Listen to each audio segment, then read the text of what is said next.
Hello, friends. Did you know that nearly 80% of those who watch my videos aren't subscribed? If you enjoy the content, I'd truly appreciate it if you hit that subscribe button. It helps a lot.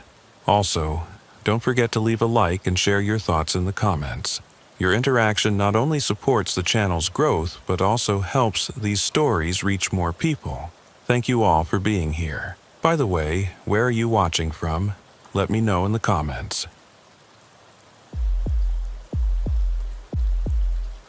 The dispatch center in Millbrook, Pennsylvania operated like clockwork on most nights.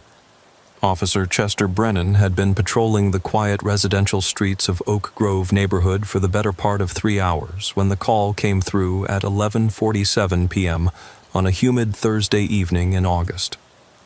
Unit 7, we have a 911 hang-up at 1847 Sycamore Lane. The dispatcher's voice crackled through his radio. Caller ID shows Mildred Hutchinson, 82-year-old female. Line still open, but no one's responding. Can you perform a welfare check? Chester pulled his cruiser to the curb and grabbed his radio. Unit 7, copy that. En route to 1847 Sycamore. ETA 3 minutes. He knew the house. A weathered Victorian that sat at the end of a tree-lined street, its paint peeling in places, but otherwise well-maintained. Mildred Hutchinson had lived there alone since her husband passed away 6 years ago. Chester had responded to a few minor calls there over the years. A broken window from neighborhood kids throwing rocks, a complaint about a stray dog digging up her garden. Nothing serious. The street was darker than usual as Chester turned onto Sycamore Lane. 3 streetlights were out, leaving long shadows between the pools of amber light from the remaining lamps. He pulled up to the curb in front of 1847 and killed the engine. The house stood dark, except for a faint glow emanating from what appeared to be the kitchen window on the side. Chester grabbed his flashlight and stepped out of the cruiser. The night air was thick with moisture, and crickets chirped steadily from the overgrown hedges that bordered the property. He walked up the cracked concrete pathway to the front porch, his boots crunching on dried leaves that had gathered despite it being late summer. The porch light was off. Chester knocked firmly on the heavy wooden door. Mrs. Hutchinson, Millbrook Police. We received a 911 call from this address. No response. He knocked again, harder this time. Mrs. Hutchinson, if you can hear me, please come to the door or make some noise to let me know you're okay. Still nothing. Chester tried the doorknob. Locked. He walked around to the side of the house where he'd seen the light. The kitchen window was too high to see through clearly, but the light was definitely on inside. He continued to the back of the house, his flashlight beam sweeping across an overgrown backyard. A rusty swing set stood in one corner, a remnant from when the Hutchinsons' grandchildren used to visit. The back door was slightly ajar. Chester's hand instinctively moved to his service weapon, though he didn't draw it. Mrs. Hutchinson? He called through the gap. This is Officer Brennan with Millbrook Police. I'm coming inside to check on you. He pushed the door open with his flashlight hand, keeping his other hand near his weapon. The door creaked on its hinges, revealing a narrow hallway that led toward the kitchen. The house smelled musty, with an underlying scent Chester couldn't quite place. Something sweet and cloying. Police! Mrs. Hutchinson, are you home? The kitchen light cast long shadows down the hallway. Chester moved forward slowly, his senses heightened. In his 12 years on the force, he'd learned to trust his instincts, and right now something felt off. The kitchen was empty but showed signs of recent activity. A pot of water sat on the stove, still steaming slightly, though the burner was off. A cutting board on the counter held half-chopped vegetables, carrots and celery, their edges just beginning to brown. A knife lay beside them. Chester noticed the phone first. An old corded model mounted on the wall, its receiver dangling by its spiral cord, swaying slightly. He could hear the faint buzz of the dial tone. Dispatch, this is Unit 7. Chester said into his radio. I'm inside the residence. Back door was open. Kitchen phone is off the hook. No sign of Mrs. Hutchinson yet. Continuing to search the premises. Copy that, Unit 7. Backup is available if needed. Stand by. Chester moved through the kitchen into the dining room. The table was set for one, a plate, silverware, and a glass of what looked like iced tea, untouched. Beyond the dining room was the living room, shrouded in darkness.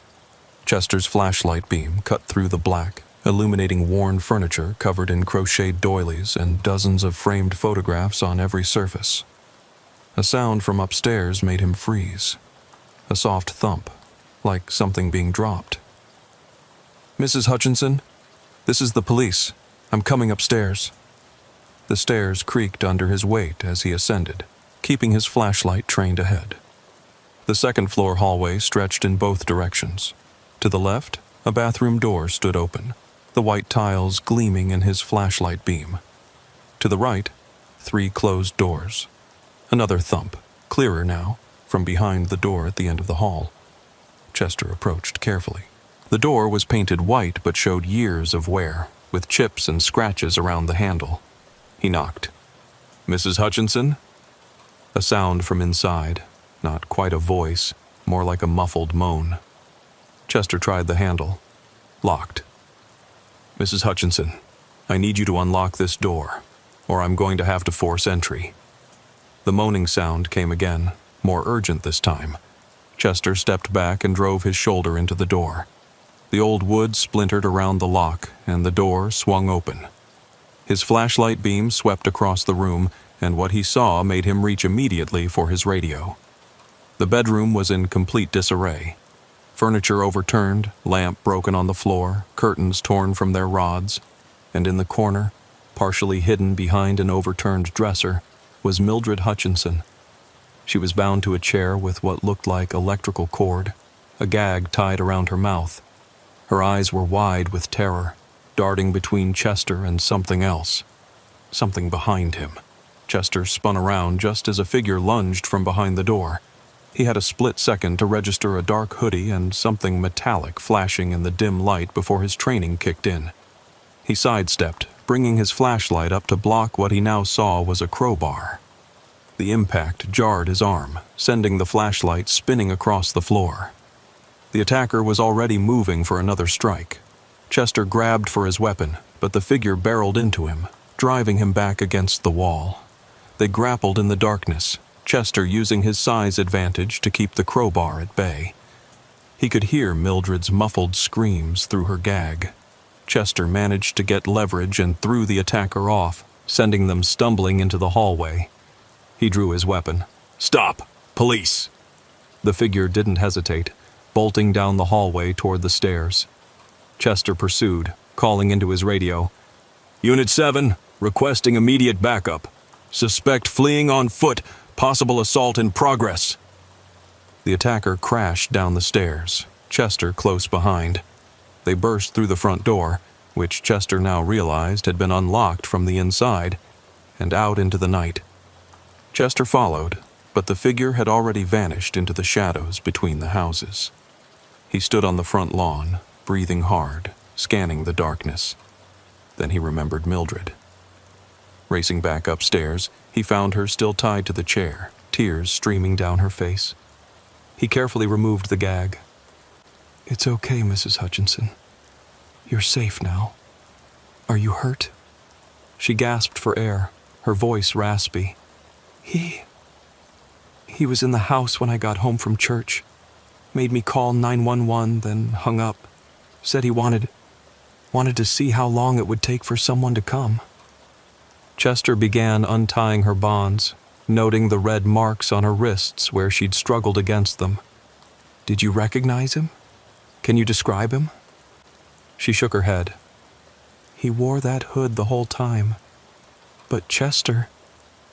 She looked up at him with those terrified eyes. He knew things. Knew I was alone. Knew my routine. And he said this was just practice. Sirens wailed in the distance, growing closer. Chester helped Mildred to her feet, supporting her weight as she swayed slightly. Practice for what? He didn't say, but he kept checking his watch, timing everything. How long for you to arrive, how long to search the house. He was standing right behind that door the whole time you were downstairs, just waiting. Chester felt a chill despite the humid night air. He guided Mildred toward the stairs as backup units arrived, their lights painting the house in alternating red and blue. But even as he helped her outside to the waiting paramedics, he couldn't shake the feeling that this was far from over. The attacker had been testing response times, studying police procedures, and somewhere out there in the darkness of Millbrook, he was likely already planning his next move. Floyd Morrison watched from his bedroom window across the street as the police cars multiplied in front of Mildred's house. He'd been suffering from insomnia again, a problem that had plagued him since his wife died 2 years ago. He'd seen the first officer arrive. Chester, he thought, recognizing the tall figure even in the dark. Then came the commotion, someone running from the house, though he couldn't make out details from this distance. Now, as he watched them help Mildred into an ambulance, Floyd noticed something that made his blood run cold. In his own backyard, barely visible in the shadows by his garden shed, stood a figure in a dark hoodie. The person was perfectly still, watching the scene across the street. Floyd reached for his phone to call 911, but when he looked back, the figure was gone. Had he imagined it? These days, he couldn't always trust his tired eyes. But as he continued to watch the police process the scene, he noticed something else. Fresh footprints in his garden, leading from the shed to his back door. With trembling fingers, Floyd checked the lock on his bedroom door, then pushed his heavy dresser in front of it for good measure. He'd tell the police in the morning, he decided, if there was anything to tell, if he hadn't just imagined the whole thing. But deep down, Floyd knew he hadn't imagined anything. Someone had been in his yard, watching, waiting, and somehow Floyd had the terrible feeling that this was all connected to something much larger than a simple break-in. The morning sun filtered through the blinds of Chester's apartment as his alarm clock showed 5:30 a.m. He hadn't slept. Every time he closed his eyes, he saw Mildred's terrified face, heard her words echoing, "This was just practice." His phone rang. It was Chief Harrison from the station. "Chester, we need you here. Floyd Morrison called in about 20 minutes ago. Says he saw someone in his yard last night during the incident." "I'll be right there." Chester threw on his uniform and drove to the station. The bullpen was already busy despite the early hour, with officers from the night shift staying late to assist with the investigation. Floyd Morrison sat in one of the interview rooms, his hands wrapped around a cup of coffee that had long gone cold. "Mr. Morrison, I'm Officer Brennan. You were at the scene last night?" Floyd looked up with bloodshot eyes. "I live across from Mildred. Saw everything from my window. But that's not why I'm here." His voice dropped to a whisper. "He was in my yard too. Watching." Chester pulled out his notepad. "Tell me exactly what you saw." "After you chased him from Mildred's house, I kept watching from my bedroom window. Maybe 5 minutes later, I saw him, standing by my garden shed, just standing there, still wearing that dark hoodie. He was watching all the police cars, all the commotion." "Did he do anything? Make any movements?" Floyd shook his head. "Just stood there for maybe 30 seconds. I reached for my phone to call 911, but when I looked back, he was gone." "But Officer Brennan..." Floyd's hands trembled. "There were footprints all around my house, fresh ones in the garden soil." Chester felt his pulse quicken. "Mr. Morrison, did you check if anything was disturbed? Any signs someone tried to get in?" "I was too scared to leave my room. Barricaded the door and waited for sunrise." Floyd's voice cracked. "My wife, Patricia, died 2 years ago. I'm alone in that house. What if he comes back?" "We're going to check your property thoroughly, Mr. Morrison. In the meantime, do you have somewhere else you can stay?" Floyd shook his head. "Patricia's family lives in Florida. I don't really have anyone nearby." Chester made arrangements for Floyd to stay at a local motel under police protection, then drove to Floyd's house with a crime scene unit. The morning dew made the footprints in the garden even more visible. They circled the house, paused at several windows, and concentrated heavily around the back door and basement window. "Look at this," Officer Janet Mills called from the basement window. Fresh tool marks scarred the wooden frame. "Someone definitely tried to force this." Chester examined the marks. They were recent, the exposed wood still pale and clean. The perpetrator had given up, perhaps scared off by the approaching sirens. "He was looking for another target," Chester said. "When I interrupted him at Mildred's, he came here. Floyd was probably next." They spent the next 2 hours processing the scene, taking photographs and castings of the footprints. Chester was examining the back door when his radio crackled. "All units, we have another 911 hang-up. 21005 Birch Street. Caller identified as 75-year-old female living alone." Chester's blood ran cold. Birch Street was only 4 blocks away. "Unit 7 responding," he called, already running to his cruiser. He arrived at 2105 Birch Street in under 2 minutes. The house was a small bungalow with an overgrown lawn. The front door was closed, but Chester noticed immediately that one of the front windows was open, its screen lying on the ground below. He called for backup, then approached the window carefully. Through the gap, he could see into a living room. A telephone sat on a side table, its receiver off the hook. "Police! Is anyone inside?" No response. Chester made a quick decision. He climbed through the window, drawing his weapon as he landed inside. The house was eerily quiet, except for the dial tone buzzing from the phone. The living room showed signs of a struggle. A lamp knocked over, magazines scattered across the floor, a chair overturned. Chester moved deeper into the house, checking each room methodically. In the kitchen, he found her. An elderly woman was tied to a kitchen chair with what looked like clothesline. Unlike Mildred, she wasn't gagged. Her head hung forward, gray hair obscuring her face. "Ma'am, I'm Officer Brennan. Are you hurt?" She lifted her head slowly, and Chester saw she'd been crying, but there was something else in her eyes. Confusion. I don't understand what's happening," she said. "A man came through my window. He made me call 911 and hang up. Then he tied me here and said to wait for the police. But he also said..." She paused, fresh tears falling. "He said to give you a message." Chester began untying her while calling for paramedics. "What message?" "He said to tell Officer Chester that he's disappointed, that you were supposed to come alone to Mildred's house, that you weren't supposed to call for backup so quickly." Chester's hands stilled on the ropes. "He knew my name?" The woman nodded. "He said you ruined the game by being too careful. He said..." She struggled to remember the exact words. "He said next time, he'll make sure you don't have a choice." "Did you see his face? Can you describe him?" "Young man, maybe mid-20s. Thin. He had these eyes. Cold, like he was looking through me instead of at me. And he smelled strange, like copper and something chemical." Chester finished untying her as backup arrived.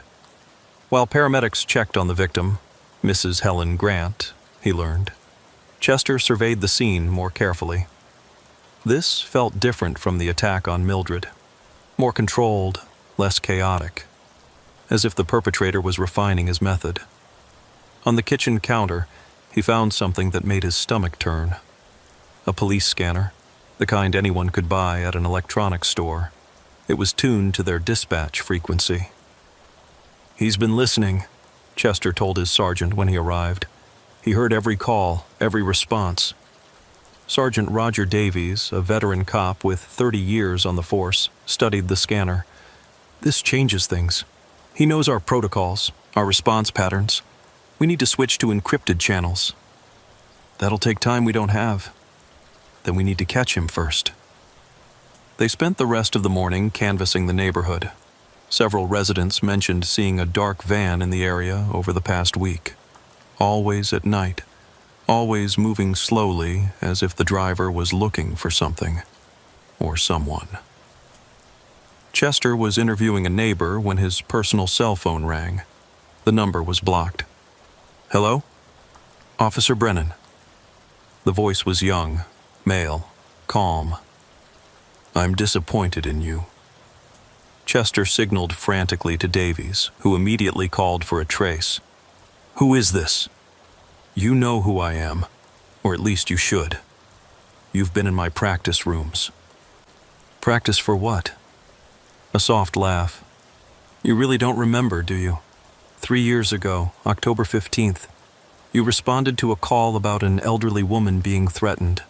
You arrived, you made a decision, and someone died." Chester's mind raced. October 15th, 3 years ago. There had been an incident. "You're thinking about it now, aren't you?" The voice continued. "Starting to remember.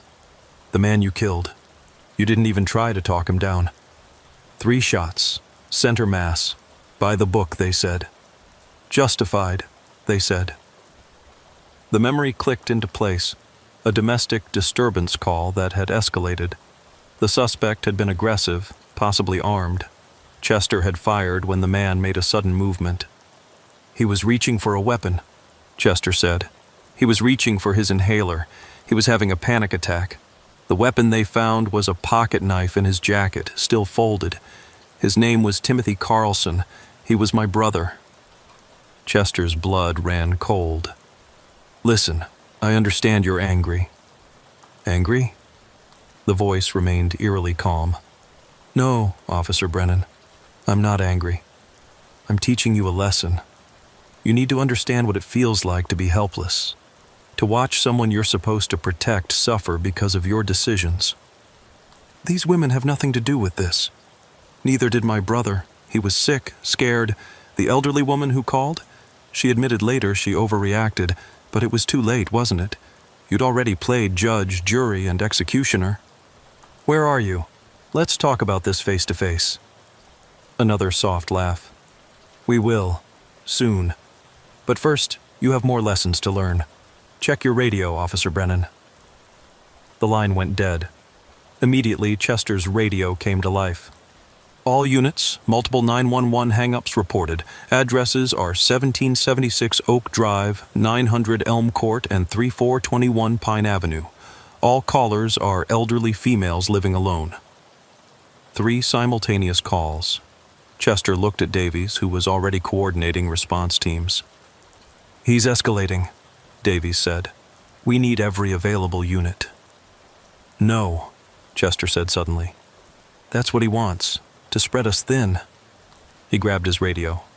"Dispatch, can you call back those numbers?" There was a pause, then, "Unit 7, we've got callbacks on all 3. The residents say they didn't call 911. He's spoofing the calls, Chester realized. "Creating false alarms to distract us. The real target is somewhere else." But where? Chester thought about the pattern. Mildred, then the attempt on Floyd, then Helen Grant, all within a 6-block radius, all elderly, living alone. He pulled up a map on his phone, marking the locations. "There," he pointed to a spot in the center. 1950 Sycamore Lane, right in the middle of his hunting ground. "And I know who lives there. Dorothy Patterson, 81, widowed last year." They raced to the address, no sirens this time. The house appeared quiet, but the front door was slightly open. Chester and Davies approached carefully, weapons drawn. Inside, they found Dorothy Patterson in her living room, untied and unharmed, but clearly terrified. She was sitting rigidly in her armchair, staring at something on the coffee table. It was a photo of Chester at the police academy graduation, with a red X drawn over his face. Next to it was a timer, counting down. It had 4 minutes and 30 seconds left. "He was here," Dorothy whispered. "Said when the timer reaches 0, someone dies. Said you have to choose. Stay here with me or try to save someone else." But you can't do both. Chester picked up the photo. On the back was written, Floyd's Motel, Room 12, choose wisely. Floyd. Chester had sent him to a motel for protection, but somehow the perpetrator knew exactly where. 3 minutes, 50 seconds. Davies, stay with Mrs. Patterson, Chester ordered, already moving. Send units to the Riverside Motel, Room 12, now! Chester ran to his cruiser and floored it. The Riverside Motel was 8 minutes away under normal conditions. He had less than 3 minutes. He wove through traffic, ran red lights, pushed the cruiser to its limits. His radio crackled with updates. Units were responding, but were farther away than he was. 2 minutes. Chester screeched into the motel parking lot and sprinted to room 12. The door was open. Inside, Floyd was tied to a chair, a device strapped to his chest with wires running to what looked like a car battery. A note was pinned to his shirt. You saved the wrong one. 1 minute. Chester examined the device. It was crude, but potentially lethal. Essentially a homemade defibrillator set to deliver a massive shock. The timer on Dorothy's table was probably synchronized to a remote trigger. 30 seconds. Chester couldn't see an obvious way to disarm it without potentially triggering it. He made a decision. He grabbed the battery and yanked it away from the device, throwing it across the room. The wires sparked and smoked, but the connection was broken. The timer in his head hit 0. Nothing happened. Floyd was sobbing with relief as Chester untied him.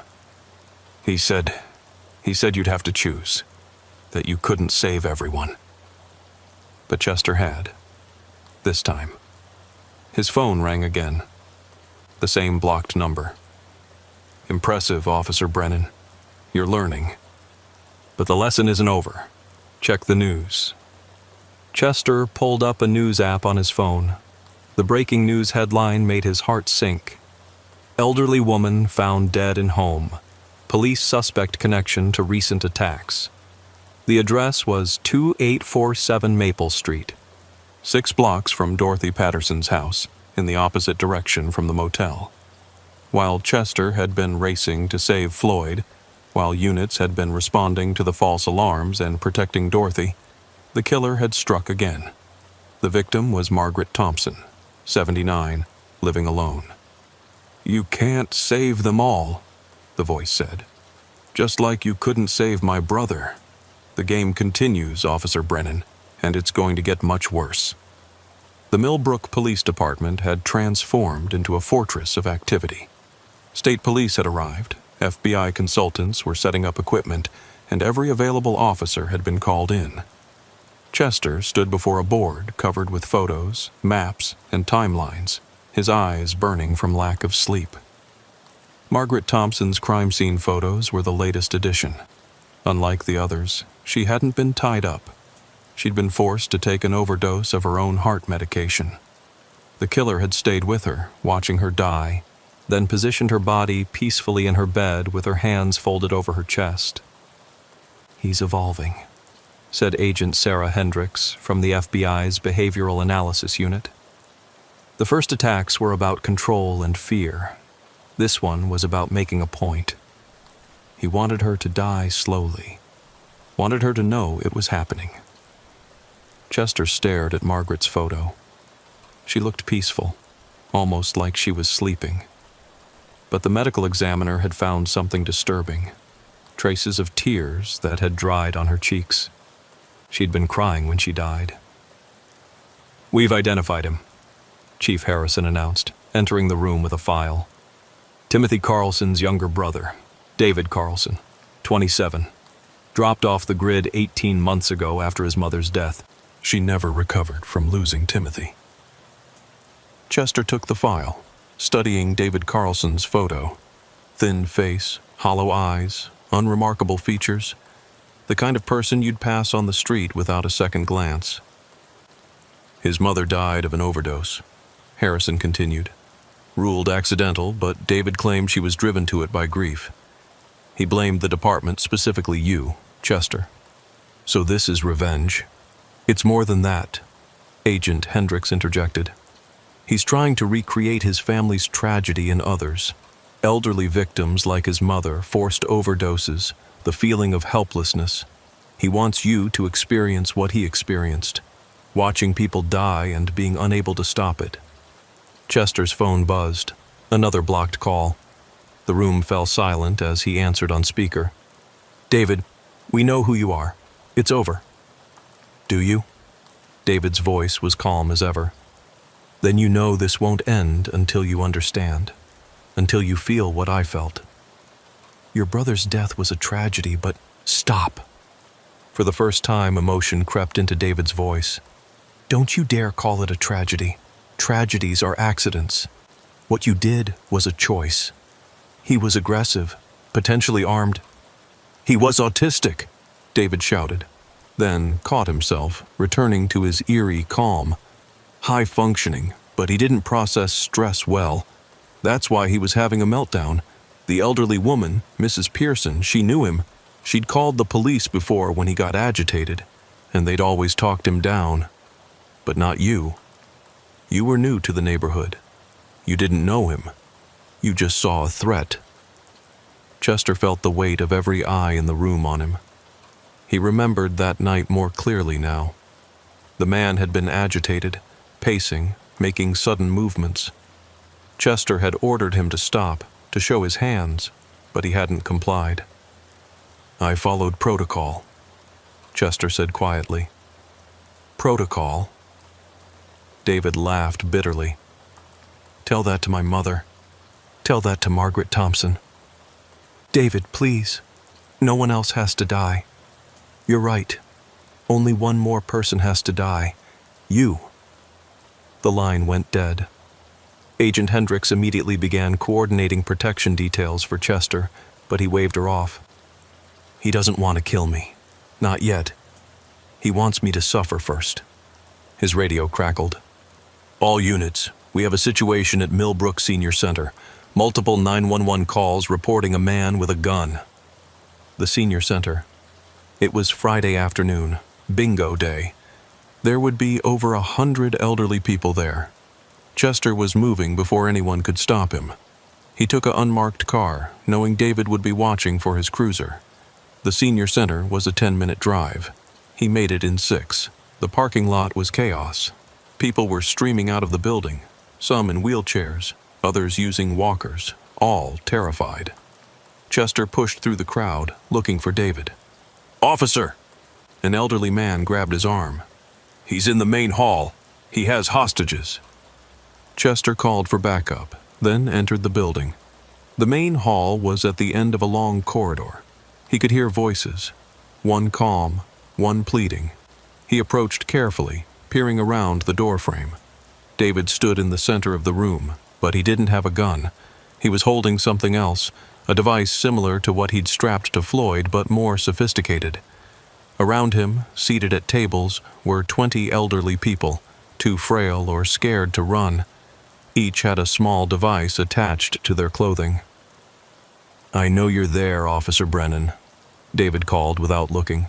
Please, come in. We've been waiting. Chester entered slowly, hands visible. David, let these people go. They're free to leave whenever they want, David said, turning to face him. He looked even thinner in person, gaunt, with dark circles under his eyes. But I should mention that these devices are synchronized, if anyone moves more than 50 feet from this transmitter. He held up the device in his hand. They all activate. Basically, they'll all have simultaneous heart attacks. Chester's blood ran cold. You're bluffing. Those aren't real.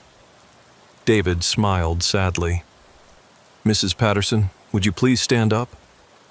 An elderly woman in a flower print dress stood shakily. Now walk toward the door, please. She took a few trembling steps. When she was about 20 feet from David, she suddenly gasped, clutching her chest. David pressed a button on his device, and she relaxed, breathing hard. A small demonstration, David said. Low voltage. The real activation will be much worse. Chester heard sirens approaching. David heard them too. They can surround the building, David said. It won't matter. These people are my insurance. Now, sit down, Officer Brennan. We need to talk. Chester sat at one of the tables. Around him, the hostages watched with terrified eyes. Some were crying quietly. Do you know why I chose elderly victims? David asked, pacing slowly. Because they're vulnerable? Because they're easy targets? No, it's because they're forgotten, just like my mother was forgotten after Timothy died. She withered away, and no one cared. No one checked on her. She died alone, and it was 3 days before anyone found her. David, I'm sorry about your mother. You don't get to be sorry. David's composure cracked. You get to go home every night. You get to live your life. My mother got to plan 2 funerals, first her son's, then her own. The room was deadly quiet except for the sound of sirens outside. But I learned something, David continued, calming himself. I learned that the system doesn't care about the elderly. Response times are slower. Investigations are less thorough. They're perfect victims because society has already written them off. Chester's phone rang. It was Chief Harrison. Chester, we have snipers in position. No, Chester said, looking at David. Any aggressive action, and he'll activate the devices. David nodded approvingly. You're learning. Now, here's what's going to happen. You're going to confess. Publicly. You're going to admit that you murdered my brother, that you acted recklessly, that you're responsible for my mother's death too. And if I do, then I'll disable the devices and turn myself in. Chester looked around at the terrified faces. Mrs. Patterson was still trembling from the demonstration. A man at the next table was clutching his wife's hand, both of them in their 80s. I need proof that you'll keep your word, Chester said. David reached into his pocket and pulled out a phone. He showed Chester the screen.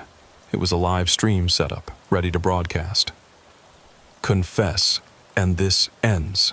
Refuse, and... He gestured to the hostages. Chester's mind raced. He could see no way out that didn't risk innocent lives. But as he looked at David, he saw something in his eyes. Not just anger or grief, but exhaustion. This had taken everything from him. You're not a killer, David, Chester said softly. Not really. Margaret Thompson was an accident, wasn't she? You gave her too much medication. You didn't mean for her to die. David's hand trembled slightly. She was supposed to be scared, not dead. And these people? You don't want to hurt them. You just want someone to acknowledge your pain. I want justice. No, Chester said, standing slowly. You want your family back, and I can't give you that. No confession, no amount of suffering will bring them back. David's composure was crumbling. Tears ran down his face. You took everything from me. Your brother's death was a tragedy. I think about it every day. I review that moment over and over, wondering if I could have done something different. But I can't change it. Neither can you. Shut up. David, your mother wouldn't want this. Timothy wouldn't want this. Don't you dare speak their names! The device in David's hand was shaking now. Chester took a step closer. I'm going to tell you something I've never told anyone, Chester said. After your brother died, I went to his funeral. I stood in the back where no one could see me. I watched your mother cry. I wanted to apologize, to explain, but I couldn't. Because what could I say? That I was sorry? That I was just doing my job? None of it would have mattered. David was sobbing now, the device loose in his grip. I saw you there too, Chester continued. Supporting your mother, being strong for her. You were a good son, David. You still are.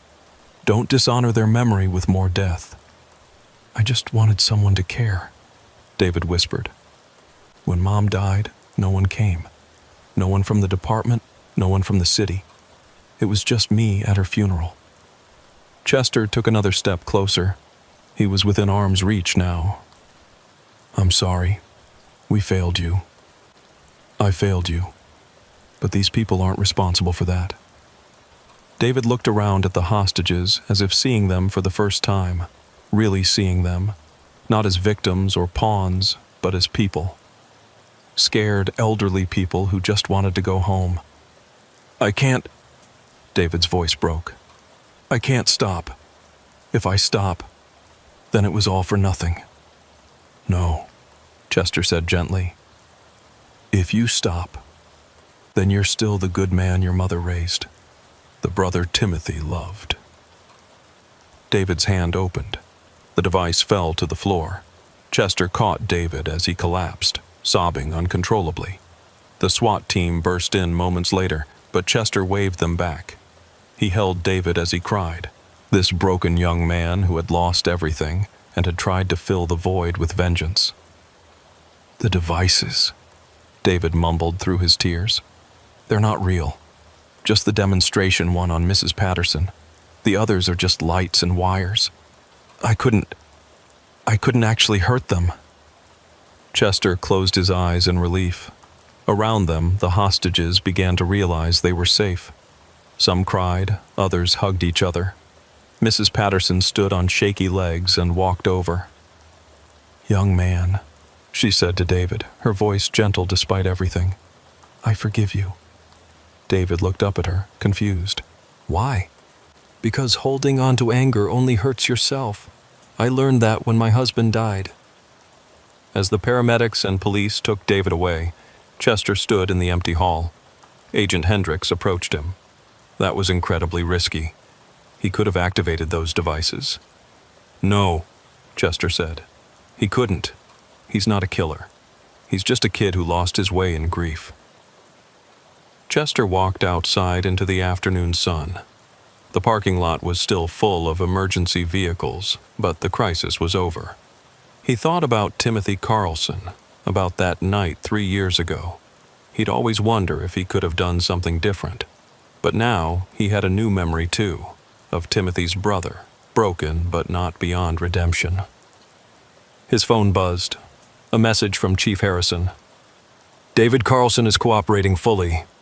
He's asking to speak with you when you're ready. Chester wasn't ready. Not yet. But he would be. Because sometimes the hardest part of the job wasn't facing danger. It was facing the consequences of your actions, even the justified ones. As he drove home that evening, Chester passed by Mildred's house. She was on her porch with Floyd, both of them having returned home despite everything. They waved at him, and he waved back. They were survivors, resilient in a way that David hadn't expected. The elderly weren't forgotten. They were some of the strongest people Chester knew.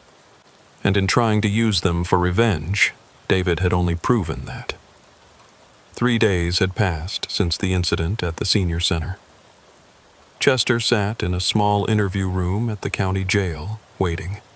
The door opened and David Carlson was escorted in, wearing an orange jumpsuit that made him look even younger and more fragile than before. David sat down across from Chester, his hands cuffed in front of him. He looked better, less gaunt, more present. The manic energy that had driven him was gone, replaced by a hollow exhaustion. Thank you for coming, David said quietly. You asked to see me. I needed to tell you something. About that night, when Timothy died. Chester tensed but remained silent. I was there, David continued. Not at the scene, but nearby. I was supposed to pick him up from Mrs. Pearson's house. He'd been helping her with yard work. It was part of his therapy, having structured activities. But I was late. I'd been at a party, drinking. If I'd been on time. You can't blame yourself for that. David laughed bitterly. Can't I? You shot him. But I wasn't there when he needed me.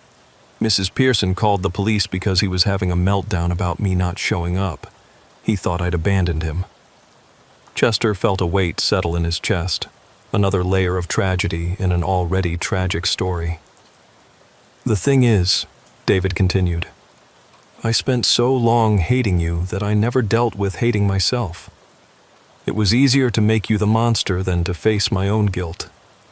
David, I'm not saying you were right to shoot him. I'll never believe that. But I understand now that you didn't set out to kill him. You were just doing what you thought was right in the moment. They sat in silence for a moment before David spoke again. There's something else. Something I didn't tell the FBI. He leaned forward, lowering his voice. I wasn't working alone. Not exactly. Chester's blood ran cold. What do you mean? The technical stuff. The devices, the phone spoofing. I'm not that smart. Someone helped me. Someone who wanted to see you suffer as much as I did. Who? I don't know their real name. We met online, in a support group for people who'd lost family to police violence. They called themselves Justice. They provided the equipment, the training, said they'd been waiting for someone like me. Chester immediately thought of the sophistication of some of the devices, the knowledge of police procedures. David, this is important. How did you communicate with them? Encrypted messages, burner phones. They were careful, but... David hesitated. They said something once. Said this was bigger than just my revenge. That there were others like me in other cities, being helped to get justice. A network? David nodded. They called it the silent line, like the 911 calls. Voices that go unheard until it's too late. Chester stood up. I need to report this immediately. Wait, David said. There's more. They gave me a final message to deliver to you, if I got caught. They said, the game isn't over. It's just beginning. Chester left the jail and immediately called Agent Hendricks. Within hours, a multi-agency task force was assembled. The FBI's cyber crimes unit began analyzing David's devices, looking for any trace of this justice figure. That evening, Chester was at home, finally trying to get some sleep, when his phone rang. Unknown number. Officer Brennan. The voice was different from David's. Older, more refined.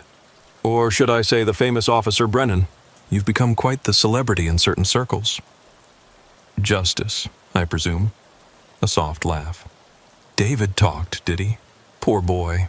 He was so eager for revenge, so easy to manipulate. All I had to do was give him the tools and point him in your direction. Why? What's your stake in this? My stake? Officer Brennan, you're not special. You're just one of many. Across this country, there are officers who've made fatal mistakes, who've hidden behind protocol and procedure while families grieve. David was a test case, and he performed beautifully. He's in custody. Your plan failed. Did it? Check the news, Officer Brennan. Chester grabbed his laptop and pulled up news sites. His heart sank. 3 similar incidents in 3 different states. Elderly victims, 911 hang-ups, officers being targeted for past shootings, all in the last 24 hours. You see? The voice continued. David was just the beginning. The silent line has many voices, and they're all about to speak at once. We'll stop you. How? You don't know who I am. You don't know where I am. And most importantly, you don't know who the next David Carlson will be. Could be anyone who's lost someone to police action. And there are so many to choose from. The line went dead. Chester immediately forwarded the information to the task force. The FBI escalated the threat level, warning departments nationwide. But the voice was right. How do you stop an enemy you can't identify? Who recruits from a pool of grieving, angry people looking for someone to blame? 2 weeks later, Chester was back on patrol. The department had insisted he take time off, but sitting at home only made things worse. He needed to be working, helping people, trying to make amends in whatever small way he could. He was driving through Oak Grove neighborhood when he got a familiar call. Unit 7, Welfare check requested at 1847 Sycamore Lane. Mildred Hutchinson hasn't been answering her phone. Chester's hands tightened on the steering wheel. It could be nothing. Mildred might have just gone out, forgotten to charge her phone. But after everything... Unit 7 responding. He pulled up to Mildred's house, noting that her car was in the driveway. The front door was closed, locked. Chester walked around to the back, remembering the last time he'd done this. The back door was open. Chester called for backup, then entered carefully. "Mrs. Hutchinson? It's Officer Brennan." He found her in the living room, sitting in her favorite chair, very much alive and apparently unharmed. But she was staring at something on her coffee table. It was a photo of Chester, just like before. But this time, there was no red X, no timer. Just words written on the back. "You can't protect them all." "Mrs. Hutchinson, are you okay?" She looked up at him with tired eyes. "He was here. Not the young man from before. Someone else. Older. He didn't hurt me, just wanted me to give you that." "Can you describe him?" "Middle-aged, graying hair, very polite. He said to tell you that David was sloppy, emotional, that the next ones won't be." Chester helped Mildred to her feet, ensuring she was truly unharmed. As backup arrived to process the scene, he stood on her porch looking out at the quiet neighborhood.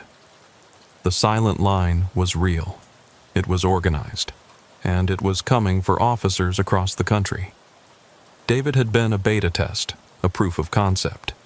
The real attacks would be more sophisticated, more targeted, more deadly. But there was something else. Something that gave Chester a glimmer of hope. They'd made a mistake coming back to Mildred. It was personal, emotional, exactly what they'd criticized David for being. Which meant justice, whoever they were, had a personal stake in this too. This wasn't just about creating a network of revenge.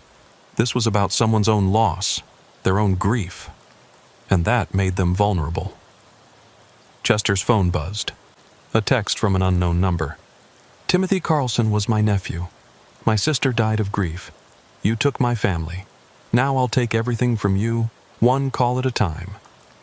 So Justice had a name, a face, a motive. They were Timothy and David's relative. That narrowed it down considerably. Chester immediately called Agent Hendricks with the information.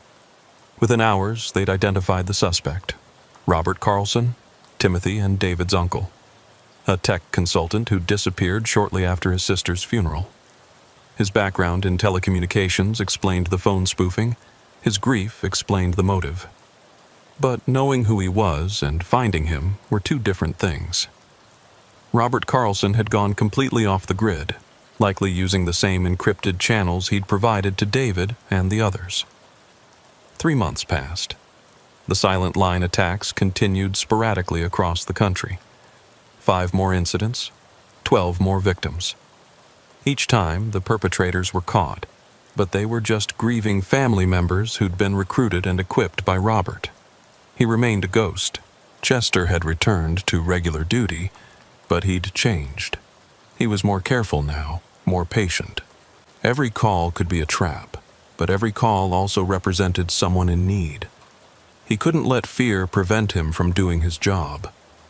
It was a quiet Tuesday night when the call came in. Another 911 hang-up, this time from an address Chester didn't recognize. 427 Industrial Way, an abandoned warehouse on the edge of town. "Unit 7, be advised, that address has been vacant for 2 years, dispatch warned. "Copy that. Proceeding with caution." Chester arrived at the warehouse with full backup. The building loomed dark against the night sky, its broken windows like dead eyes. They entered in formation, clearing rooms methodically. In the main warehouse floor, they found him. Robert Carlson, sitting at a makeshift desk surrounded by computer equipment and phones. He didn't run, didn't fight. He just looked up at Chester with eyes that held 3 years of grief and rage. "I knew you'd come," Robert said. "You always come when called. It's your weakness and your strength. Robert Carlson, You're under arrest." "I know." He stood slowly, hands visible. "But I want you to know something first. The silent line isn't mine anymore. I gave it to them. All those grieving families. They'll carry it forward with or without me. Every suspicious 911 call, every elderly victim, you'll wonder if it's them. That's my real revenge, Officer Brennan. Not death, but doubt. Every call you answer, you'll wonder if it's a trap. And sometimes it will be." As they led Robert away, Chester stood in the empty warehouse, surrounded by the equipment that had orchestrated so much pain. The silent line would continue. Robert was right about that. But Chester would continue too, answering calls, protecting people, facing whatever came. His radio crackled. "Unit 7, we have a welfare check needed at 88 Rosewood Lane. Elderly male, hasn't been seen in 2 days." Chester looked at his partner, Officer Mills, who'd been assigned to ride with him after the threats. She looked nervous. "Could be nothing," she said. Or it could be someone who needs help," Chester finished. He picked up his radio. "Unit 7 responding." As they drove toward Rosewood Lane, Chester thought about Mildred and Floyd, about all the elderly victims who'd been caught up in David and Robert's revenge. They were survivors, all of them. They'd faced their fears and continued living. So would he. The house at 88 Rosewood Lane was dark, quiet. Chester approached carefully, but without paranoia. He knocked, announced himself, and when no one answered, he and Mills entered through an unlocked back door. They found the elderly man in his bedroom, not tied up or threatened, but simply fallen. He'd broken his hip 2 days ago and hadn't been able to reach his phone. He was dehydrated, but alive. As paramedics loaded the man into an ambulance, he grabbed Chester's hand. "Thank you for coming. I was starting to think no one would." "We always come," Chester said. "That's what we do." Mills looked at him as they walked back to their cruiser. "Weren't you worried it was a trap?" "Every call could be a trap," Chester replied. "But most aren't. Most are just people who need help. The moment we stop responding because of fear is the moment they win." As they drove away, Chester's phone buzzed. A message from David Carlson, sent from prison. "I heard about my uncle. I'm sorry. For everything. I hope someday you can forgive me." Chester deleted the message without replying. Forgiveness would take time, maybe more time than he had. But he'd learned something through all of this. Grief and revenge were cycles that fed on themselves. The only way to break the cycle was to refuse to perpetuate it. The radio crackled again.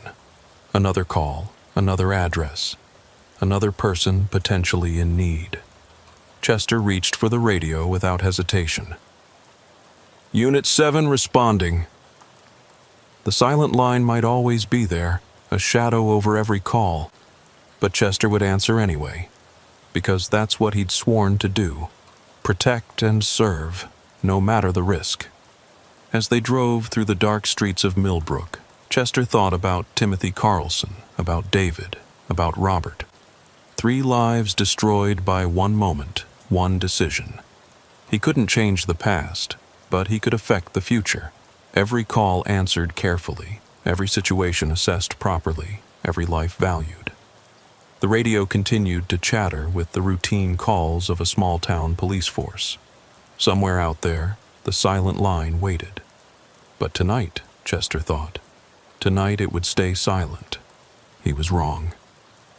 3 states away, another grieving family member picked up a phone, dialed 911, and hung up. The game, as Robert had promised, was far from over.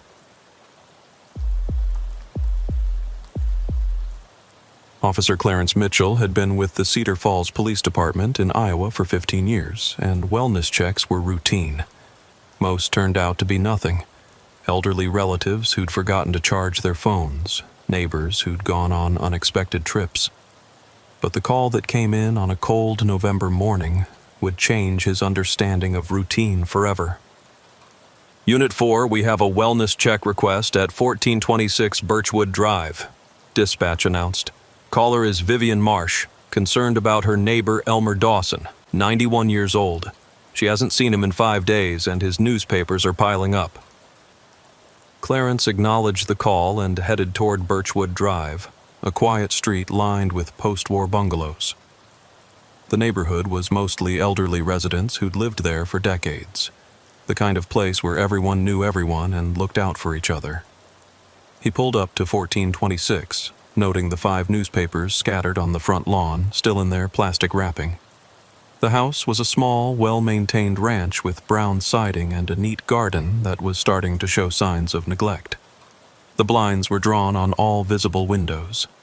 Vivian Marsh was waiting on the sidewalk, a woman in her 70s wearing a heavy coat and a worried expression. She hurried over as Clarence stepped out of his cruiser. "Officer, thank God you're here. Elmer never lets his papers pile up like this. He's very particular about his routine." "When did you last see Mr. Dawson, ma'am?" 5 days ago, Monday morning. He was getting his mail. We waved but didn't talk. That's not unusual. Elmer keeps to himself mostly, but he always brings in his paper first thing, and his car hasn't moved." She pointed to an old sedan in the driveway, covered in fallen leaves. Clarence approached the front door and knocked firmly. "Mr. Dawson, Cedar Falls Police. We're doing a wellness check." No response. He knocked again, louder. "Mr. Dawson, if you can hear me, please come to the door or make some noise." Still nothing. Clarence tried the doorknob, locked. He walked around the house, Vivian following at a distance. The back door was also locked, but a window near the back porch was open about 2 inches. Through the gap, Clarence could smell something unpleasant. Not death, he'd know that smell, but something stale and sour. "I'm going to enter through this window to check on Mr. Dawson," Clarence told Vivian. "Please wait out front." He pushed the window up and climbed through into what appeared to be a laundry room. The smell was stronger inside. Unwashed clothes, spoiled food, and something else. Something medicinal. "Mr. Dawson?" "Police. I'm in your home to check on your welfare." The laundry room led to a narrow hallway. Family photos lined the walls. A younger Elmer with a woman who must have been his wife, children, grandchildren, all smiling, all from years past. The photos grew fewer and more recent as Clarence moved down the hall, the last one showing Elmer alone at what looked like his 90th birthday party. The kitchen was a disaster. Dishes molded in the sink, food rotted on the counter. A calendar on the wall was still turned to October, though it was now mid-November.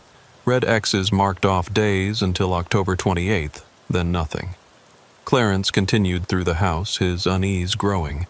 The living room was tidy but dusty, as if it hadn't been used in weeks. A recliner faced a small television, a TV tray beside it holding an empty coffee mug, and a half-finished crossword puzzle dated October 27th. He heard something then, a soft sound from somewhere deeper in the house. Almost like breathing, but not quite. "Mr. Dawson?" Clarence followed the sound down another hallway toward the bedrooms. The first door was open, a guest room that looked like it hadn't been used in years.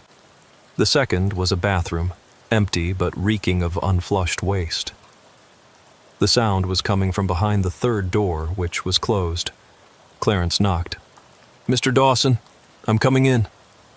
He opened the door and immediately wished he hadn't. Elmer Dawson was sitting in a chair facing the window, his back to the door. He was alive. Clarence could see the slight rise and fall of his shoulders, but something was terribly wrong. The elderly man was completely still except for that breathing, and he was wearing what looked like a hospital gown.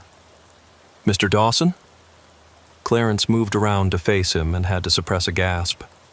Elmer's eyes were open but unfocused, staring at nothing. His face was gaunt, cheeks hollow, lips cracked and dry. An IV line ran from his arm to a bag hanging on a makeshift stand beside the chair. The bag was nearly empty. "Mr. Dawson, can you hear me?" Elmer's eyes slowly, so slowly, shifted to look at Clarence. There was awareness there, but also fear. Terrible, paralyzing fear. "Ma," Elmer managed, his voice barely a whisper. "Ma. It's okay, sir. I'm going to get you help." Clarence reached for his radio. "Dispatch, I need paramedics at 1426 Birchwood immediately. Elderly male appears to be in medical distress." As he spoke, he noticed more details. Restraint marks on Elmer's wrists, though he wasn't currently tied. Multiple IV insertion points on both arms, some infected. A bedpan under the chair that hadn't been emptied in days. Making... Elmer struggled to speak, his eyes darting toward the door. "Who did this to you?" Clarence asked, kneeling beside the old man. "Making... me... better," Elmer finally managed. "She's... making me... better. Who is?" Before Elmer could answer, Clarence heard the front door open. Footsteps in the hallway, quick and purposeful. "Dad, I'm home." A woman appeared in the doorway, mid-50s, graying hair pulled back in a bun, wearing scrubs. She stopped short when she saw Clarence, but her expression wasn't surprise. It was calm calculation. "Officer," she said pleasantly. "I didn't hear you come in." "Ma'am, I'm Officer Mitchell. I'm responding to a wellness check. Are you Mr. Dawson's daughter?" "Daughter-in-law, Helen Dawson. My husband passed 3 years ago." She moved into the room, going straight to Elmer. "How are you feeling today, Dad?" Elmer's eyes filled with tears, but he said nothing. "What's wrong with him?" Clarence asked. "Advanced dementia," Helen said smoothly, checking the IV bag. "I'm a registered nurse. I've been caring for him at home. It's what he wanted. No nursing homes." "This doesn't look like standard home care." Helen's smile tightened. "Officer, have you ever cared for someone with dementia? It's not pretty. They forget to eat, to drink, to take their medications. The IV is for hydration and nutrition. The restraints," she gestured to Elmer's wrists, "are only used when he becomes violent, which happens more often now. I need to see some documentation, medical records, prescriptions." "Of course." Helen moved to a dresser and pulled out a thick folder. "Everything's here. Doctor's notes, medication lists, power of attorney documents." Clarence looked through the papers. They seemed legitimate, but something felt wrong. Elmer's eyes were too aware for advanced dementia, and the fear in them. "Mr. Dawson," Clarence addressed Elmer directly, "are you being cared for properly? Blink once for yes, twice for no." Elmer's eyes darted to Helen, then back to Clarence. He blinked twice, quickly.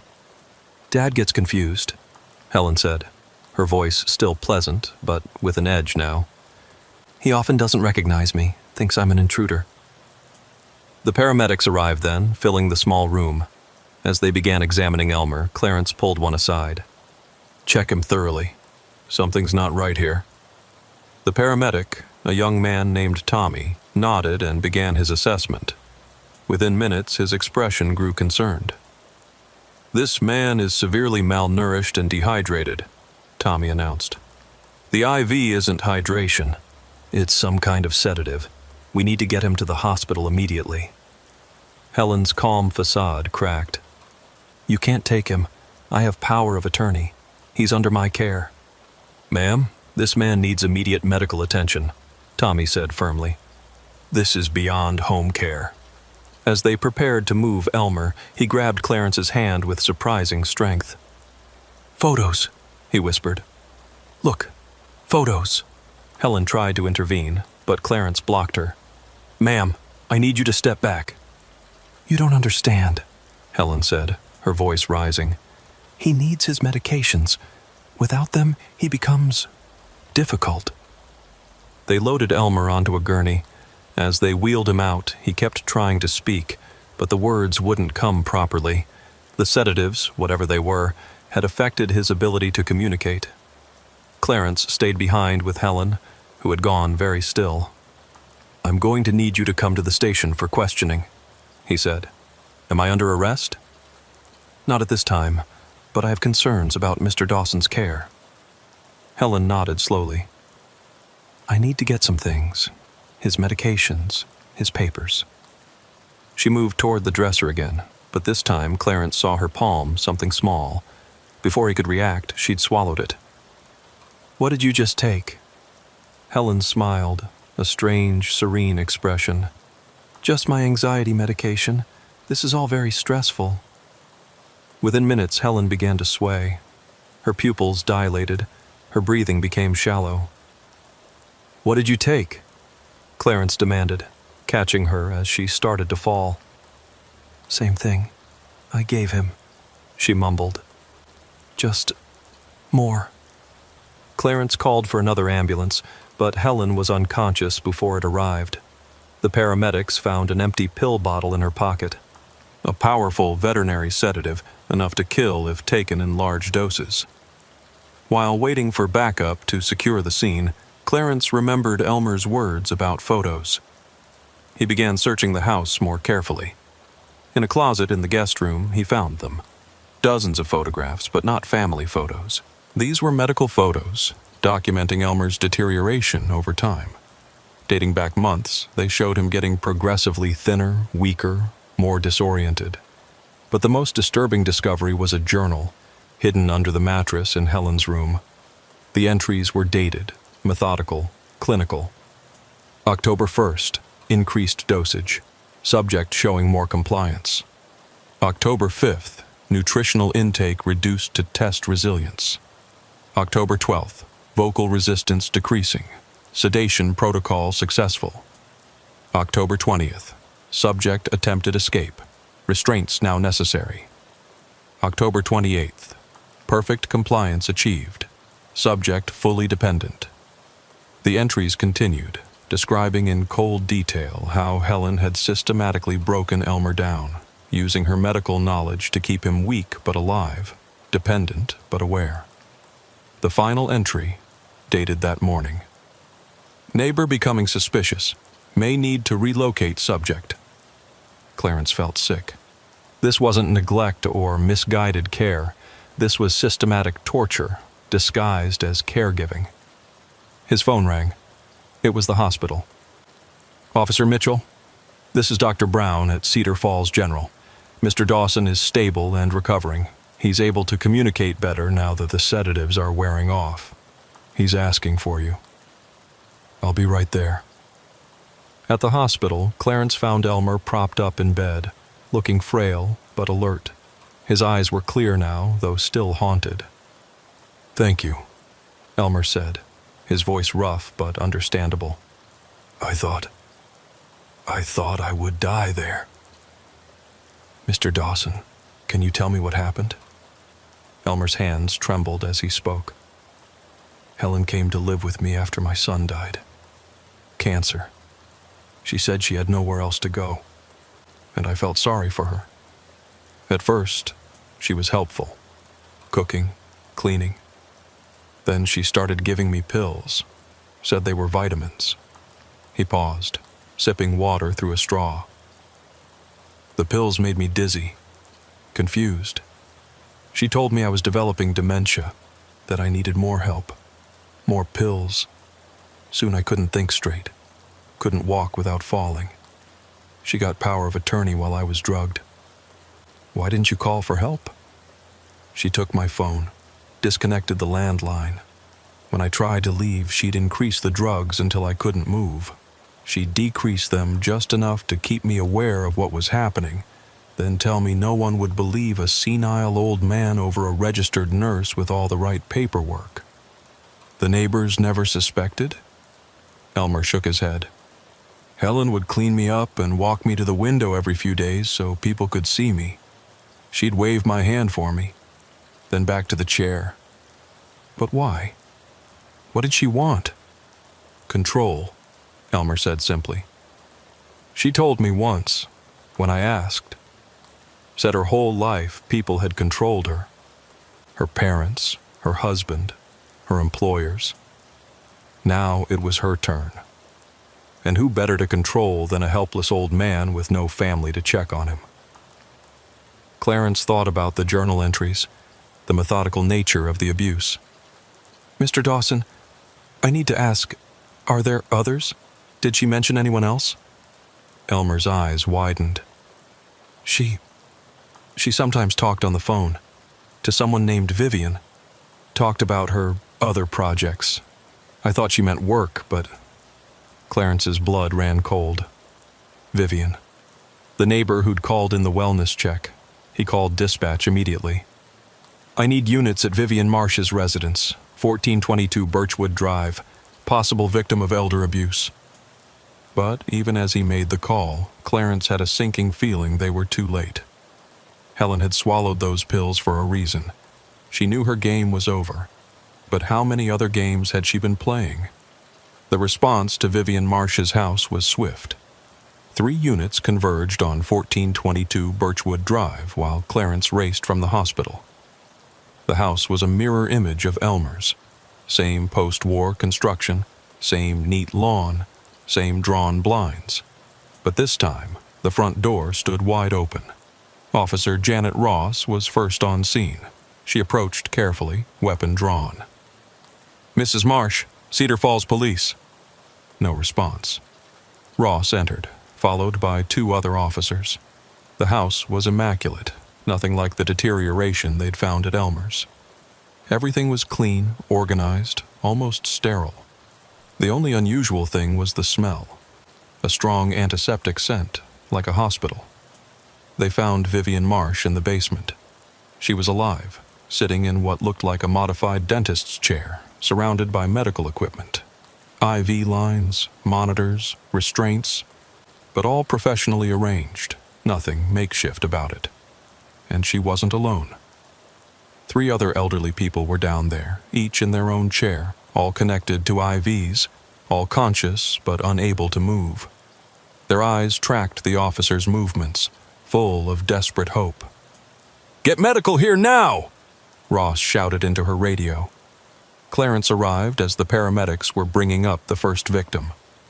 Vivian Marsh was conscious but weak, trying to speak through cracked lips. "Officer Mitchell?" she managed.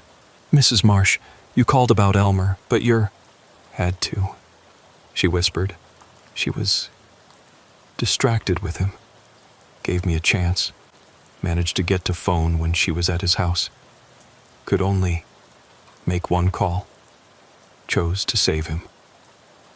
"How long have you been down there?" 2 months, maybe 3. Hard to tell." Tears rolled down her weathered cheeks. "The others, been here longer." The basement was a nightmare made clinical. Each elderly victim had a chart hanging on their chair, documenting medications, vital signs, feeding schedules. Everything meticulously recorded like they were lab experiments. Clarence found a desk in the corner with more journals, more photos. But these weren't just Helen's work. Different handwriting, different dates, some going back years. A photograph caught his eye.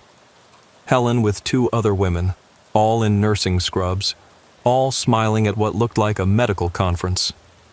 Ross came up from the basement. 4 victims total, all alive but in various states of malnourishment and sedation. The paramedics are saying it's a miracle they survived. "It wasn't meant to kill them," Clarence said, reading from one of the journals.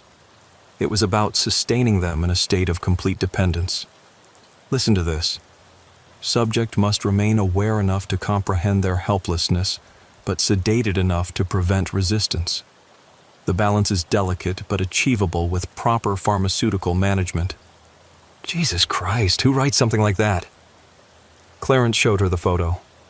Helen wasn't working alone. There are others. His phone rang. It was the hospital. "Officer Mitchell? Helen Dawson is conscious and asking for you. She says she'll only talk to you." Clarence found Helen handcuffed to her hospital bed, 2 officers standing guard. She looked pale but alert, her eyes sharp and calculating. "Officer Mitchell," she said calmly, How's my father-in-law? He's recovering, as are the 4 people you held in Vivian Marsh's basement. Helen tilted her head. 4? There should be 5.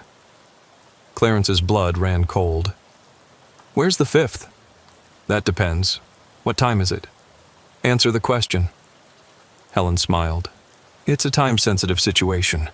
You see, my colleague was supposed to check on our 5th subject at noon. If she finds the police have been to Vivian's house, well, protocols exist for such situations. What protocols? Cleanup protocols.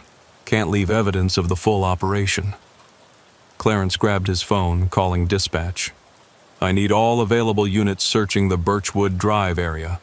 We have a potential victim in immediate danger. Helen watched him with amusement. You won't find them by driving around.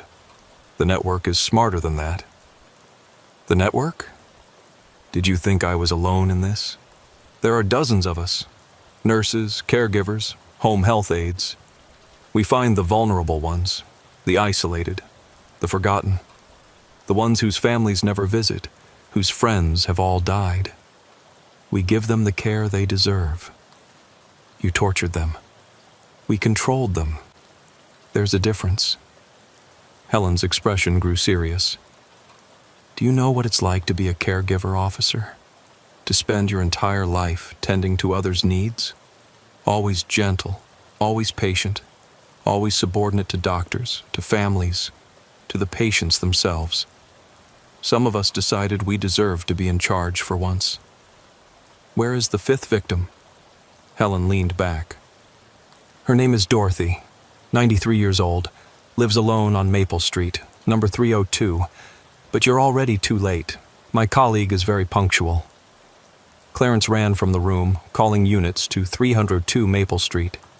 They arrived in minutes, but the house was empty. No victim, no perpetrator, just an empty hospital bed in the living room and the lingering smell of bleach. On the kitchen table was a note. The game has changed. E. E? Ross asked, reading over his shoulder. Another one of them, Helen's colleague. They searched the house but found little evidence. Whoever E was, she'd cleaned thoroughly. The only thing left was a single photograph tucked behind the refrigerator, the same conference photo Clarence had found earlier, but with a different woman circled. Back at the station, Clarence spread out everything they'd collected. 5 confirmed victims, 1 missing, and at least 2 perpetrators, with Helen claiming there were dozens more. The FBI was being called in, but Clarence couldn't shake the feeling they were missing something. He interviewed the recovered victims one by one. Their stories were horrifyingly similar. Each had been approached by a friendly healthcare worker offering free in-home services. Each had been gradually sedated and isolated. Each had been kept in a state of conscious helplessness for months. But it was the 4th victim, Harold Patterson, who provided the crucial detail. She talked to someone on the phone every night, Harold said, his voice still weak. Always at 9 p.m. Called them Control, like it was some kind of code name. What did she say to Control? Status reports, subject conditions. She'd read from our charts, and sometimes... Harold paused, struggling with the memory. Sometimes Control would give new instructions. Increase this medication, decrease that one, like we were experiments. Clarence felt the scope of this expanding beyond anything he'd imagined. This wasn't just a few rogue caregivers. This was organized, hierarchical, systematic. That evening, as Clarence was preparing to hand the case over to the FBI, his phone rang. Unknown number. Officer Mitchell? The voice was female, calm, professional. I believe you've been looking for me. Who is this? Helen calls me E, but that's not important. What's important is Dorothy. Where is she? Safe, for now. I'm not like Helen, officer. She got emotional, sloppy, made it personal. I'm simply practical. Then let Dorothy go. I will, under one condition. Helen talks only to you. No FBI, no other agencies. Just you. She tells you everything, and I'll release Dorothy unharmed. Why would you trust me? Because you're the only one who's shown genuine concern for the victims. The others see a case. You see people. Helen recognized that. It's why she chose you. Chose me? To end this. She's tired, officer. We all are. But the organization won't let us just walk away. Unless we're caught. Unless we're stopped. Do you understand? Clarence thought he did. You want out. Some of us do. Others enjoy it too much. They won't stop unless forced. Helen knows who they are, where they are. But she'll only tell you. How do I know Dorothy is still alive? There was a pause, then a weak voice came on the line. Officer, this is Dorothy. I'm okay. Scared, but okay. E came back on. You have 24 hours. Helen talks, tells you everything, or Dorothy disappears forever. And officer, don't try to trace this. Dorothy's life depends on you playing by the rules. The line went dead. Clarence stood in his empty office, weighing his options. The FBI would arrive in the morning. Protocol demanded he report this contact immediately. But Dorothy's life hung in the balance. He made his decision. That night, Clarence sat alone with Helen in a secure hospital room. The guards were outside, the recording equipment turned off at Helen's insistence. E called you, Helen said. It wasn't a question. She has Dorothy.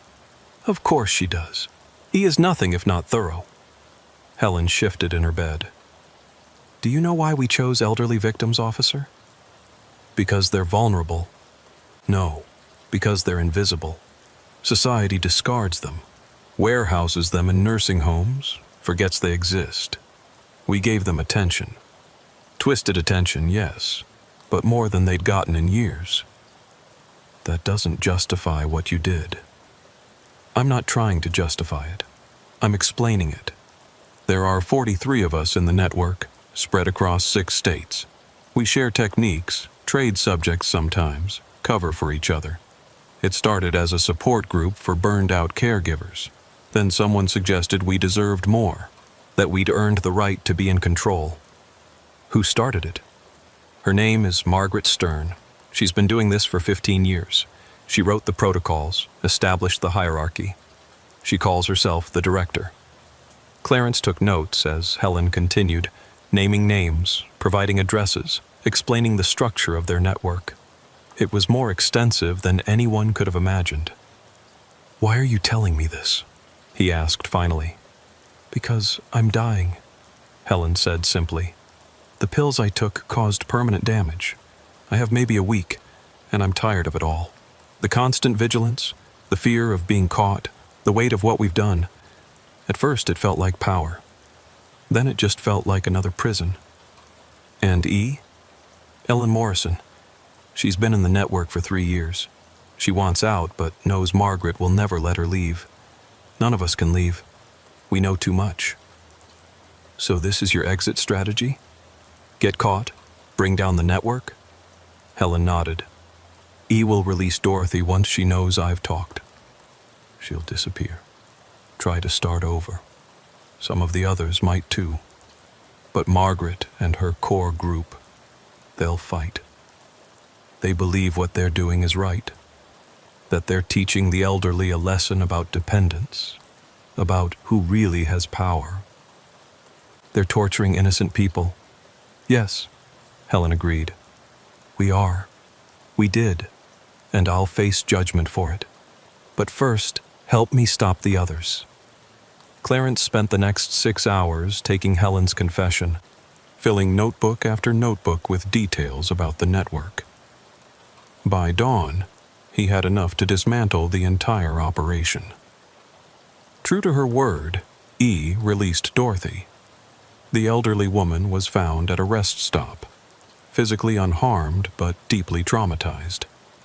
E herself vanished, though her real name and photo were circulated to law enforcement nationwide. The FBI raids began at sunrise. 43 locations across 6 states, all hit simultaneously. Most of the caregivers were caught completely off guard.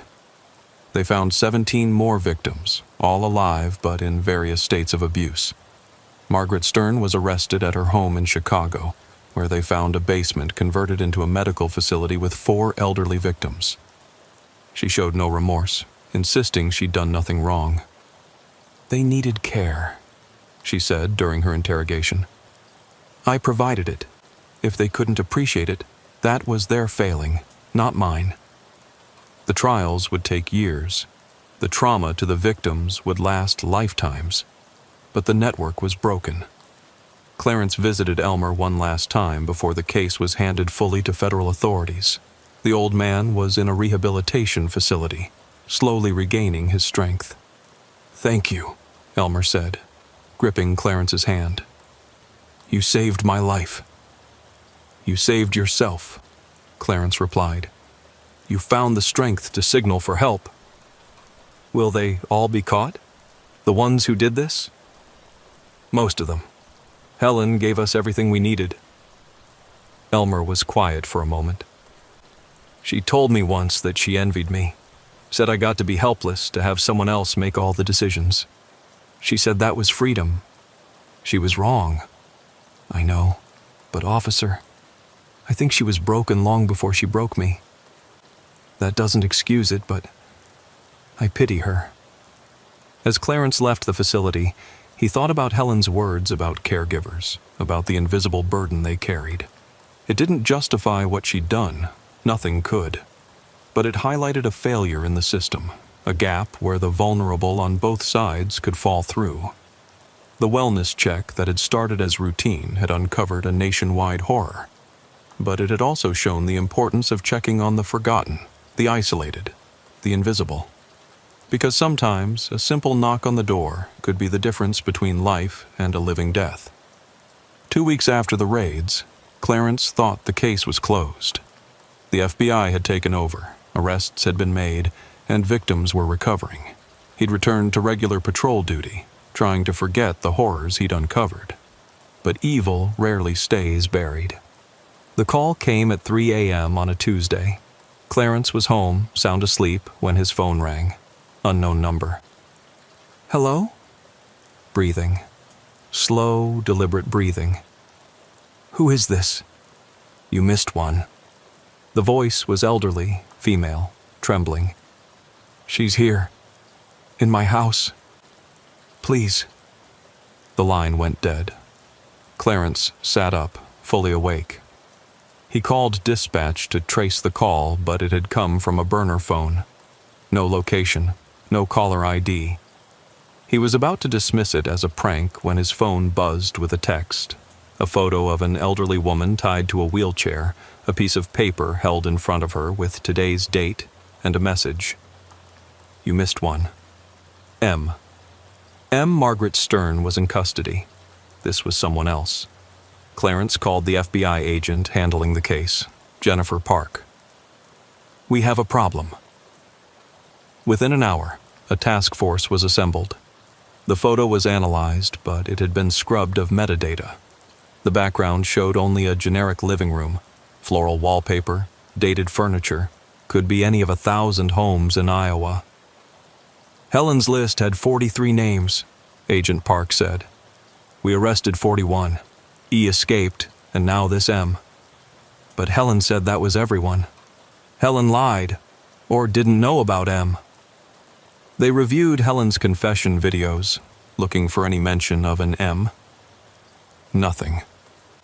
But then Clarence remembered something Harold Patterson had said about the phone calls to Control. "What if M is Control?" he suggested. "What if there was someone above Margaret Stern?" It seemed impossible, but they had to consider it.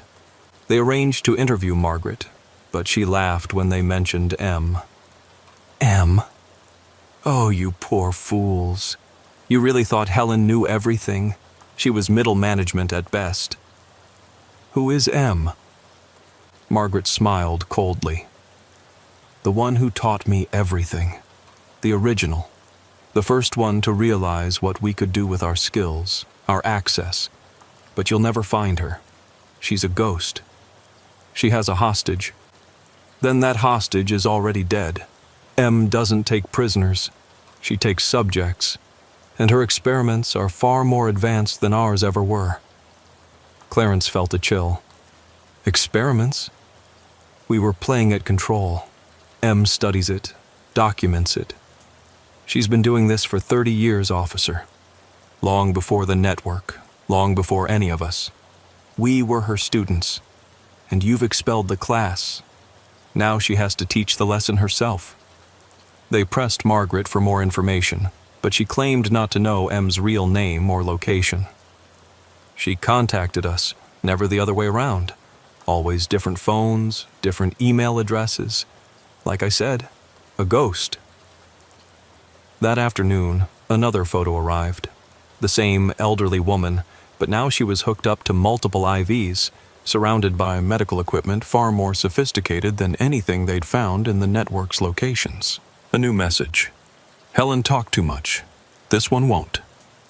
Clarence studied the photo desperately for clues. Something about the wallpaper pattern seemed familiar. He'd seen it before, but where? Then it hit him. The rehabilitation facility where Elmer was staying. He'd noticed the same pattern in one of the unused wings. She's at Sunrise Manor, he told Park. The old wing that's been closed for renovation. They mobilized immediately, surrounding the facility. The main building was evacuated quietly while SWAT prepared to enter the closed wing. Clarence insisted on going in with them. The old wing was supposedly empty, but they found signs of recent activity. Fresh footprints in the dust, medical equipment that shouldn't be there, and the sound of machines humming behind a locked door at the end of the corridor. They breached the door and found a fully equipped medical facility hidden within the renovation area. The elderly woman from the photo was there, unconscious but alive, connected to a complex array of monitors and IVs. But M was nowhere to be found. A tablet on a nearby table displayed a video message. Clarence pressed play. An elderly woman appeared on screen, perhaps in her 70s, with steel gray hair and cold blue eyes. She wore a pristine lab coat. "Officer Mitchell," she began. "By the time you see this, I'll be gone. The subject you found is Mrs. Beverly Coleman. She'll recover fully. I'm not a monster. I'm a scientist." The video continued. "For 3 decades, I've studied the dynamics of care and control. The network you dismantled was just one experiment among many. Helen and the others thought they were revolutionaries, but they were just data points in my research." "What research?" Park muttered. As if anticipating the question, M continued. "You're wondering what kind of research requires such methods. It's simple. I study the breaking point of human dependence. At what point does a person stop fighting? At what point do they accept complete helplessness? The elderly make perfect subjects because society has already begun the process of making them dependent." The video showed charts, graphs, data collected over years. It was monstrous in its clinical detachment. "But my research is complete now," M said. "The network's exposure has provided the final data set, how the subjects recover, how the perpetrators justify their actions, how society responds. Fascinating material." The video shifted to show M in what looked like an airport. "I'm leaving the country now. Don't bother looking for me. Dr. Marion Whitfield died 15 years ago. Check the records. The woman you're looking for doesn't exist." The screen went dark. They saved Beverly Coleman, who indeed recovered fully, but she could tell them little about her captor. She'd been taken from her home 3 days earlier, kept sedated most of the time. She remembered only the cold eyes and clinical voice. Clarence couldn't let it go. He dug into the name Marion Whitfield. She had been a respected gerontologist who'd supposedly died in a car accident 15 years ago. But the body had been badly burned, identified only by dental records. Records that, upon review, seemed suspicious. He found a connection. Marion Whitfield had worked at Cedar Falls General Hospital 30 years ago. Her research had focused on patient autonomy and medical ethics. She'd been disciplined several times for unauthorized experiments on elderly patients. Nothing harmful, supposedly, just psychological studies. Then she'd disappeared for a year before the car accident. She faked her death, Clarence told Park. Started over with a new identity, continued her research underground. But who is she now? They had no answer. M had vanished as completely as if she'd never existed. 3 days later, Clarence received a package at his home. Inside was a leather journal filled with handwritten notes. Marion Whitfield's original research from 30 years ago. The early entries were academic, discussing theories of dependence and autonomy, but they gradually became darker, documenting unauthorized experiments, elderly patients manipulated into states of learned helplessness. The final entry was dated the day before her supposed death. The hospital board has suspended me, but they don't understand. This research is vital. The elderly are society's future. We're all heading toward dependence. Someone needs to understand how it works, how to control it. If I can't continue openly, I'll continue in shadow. A note was clipped to the journal. You deserve to understand, Officer Mitchell. The network was never about sadism or revenge. It was about science, about understanding power at its most fundamental level. Who has it, who loses it, and why we accept the transition. Your disruption of my experiment is unfortunate but not catastrophic. I have what I need. Enjoy your victory. M. Clarence shared the journal with the FBI, but M remained a ghost. Marion Whitfield, or whoever she was now, had prepared for this possibility for years. False identities, hidden resources, escape routes planned decades in advance. The network trials proceeded without her. 41 caregivers were convicted, receiving sentences ranging from 10 years to life. Helen died before her trial, her body giving out from the damage she'd inflicted on herself. He was never found, despite nationwide searches. But it was M who haunted Clarence. The idea that someone could conduct such experiments for 30 years, treating human suffering as data points, and simply disappear when discovered. 6 months later, Interpol contacted them.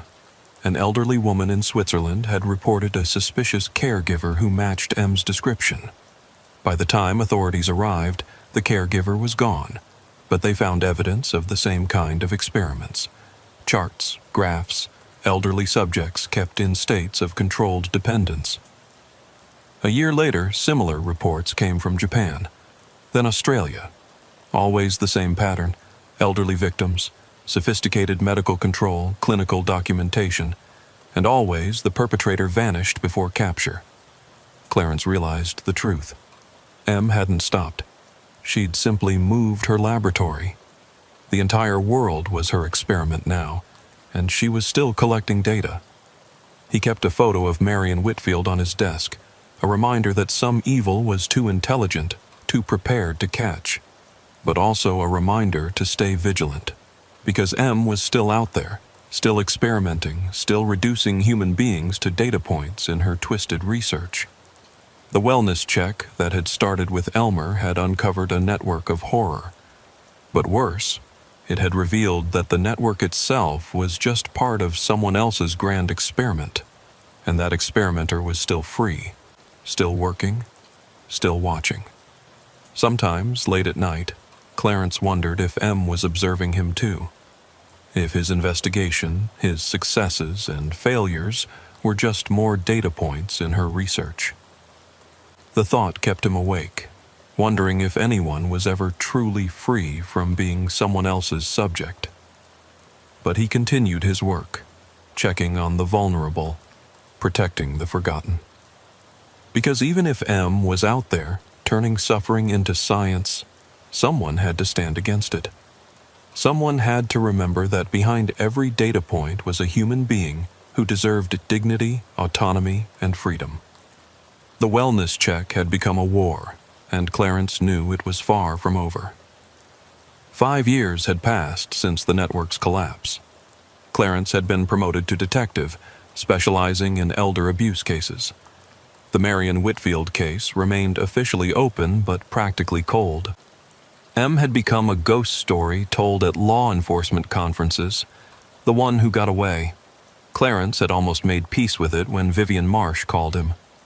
"Detective Mitchell, I need to see you. It's about her." Vivian had recovered physically from her ordeal, but never fully mentally. She lived in an assisted living facility now, too traumatized to be alone.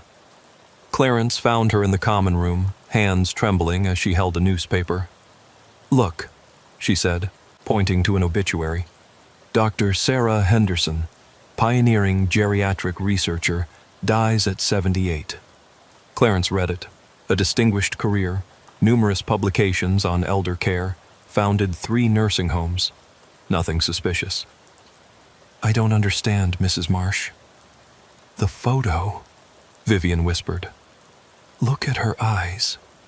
Clarence studied the black and white photo. An elderly woman with kind features, smiling at the camera. But the eyes, cold, calculating, familiar. "You think this is M?" "I know it is. Those eyes watched me for 2 months in that basement. She visited sometimes, observed Helen's work. I'll never forget those eyes." Clarence took the newspaper. Dr. Sarah Henderson had died 3 days ago in a nursing home in Maine. Natural causes. He made some calls, learned she'd been living there for 2 years as a resident, not staff. A model patient, beloved by everyone. "I'm going to Maine," he told Vivian.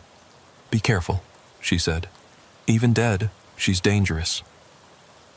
The Coastal Manor nursing home in Portland, Maine was a high-end facility overlooking the ocean.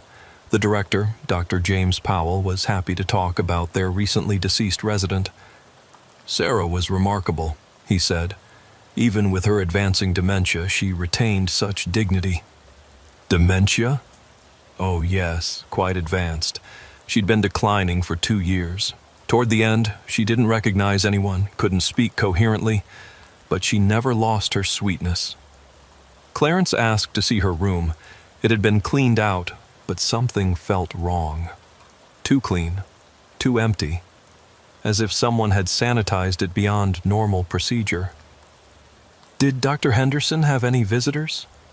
"Just one regular, her niece, Ellen. Lovely woman, very devoted. She was with Sarah when she passed."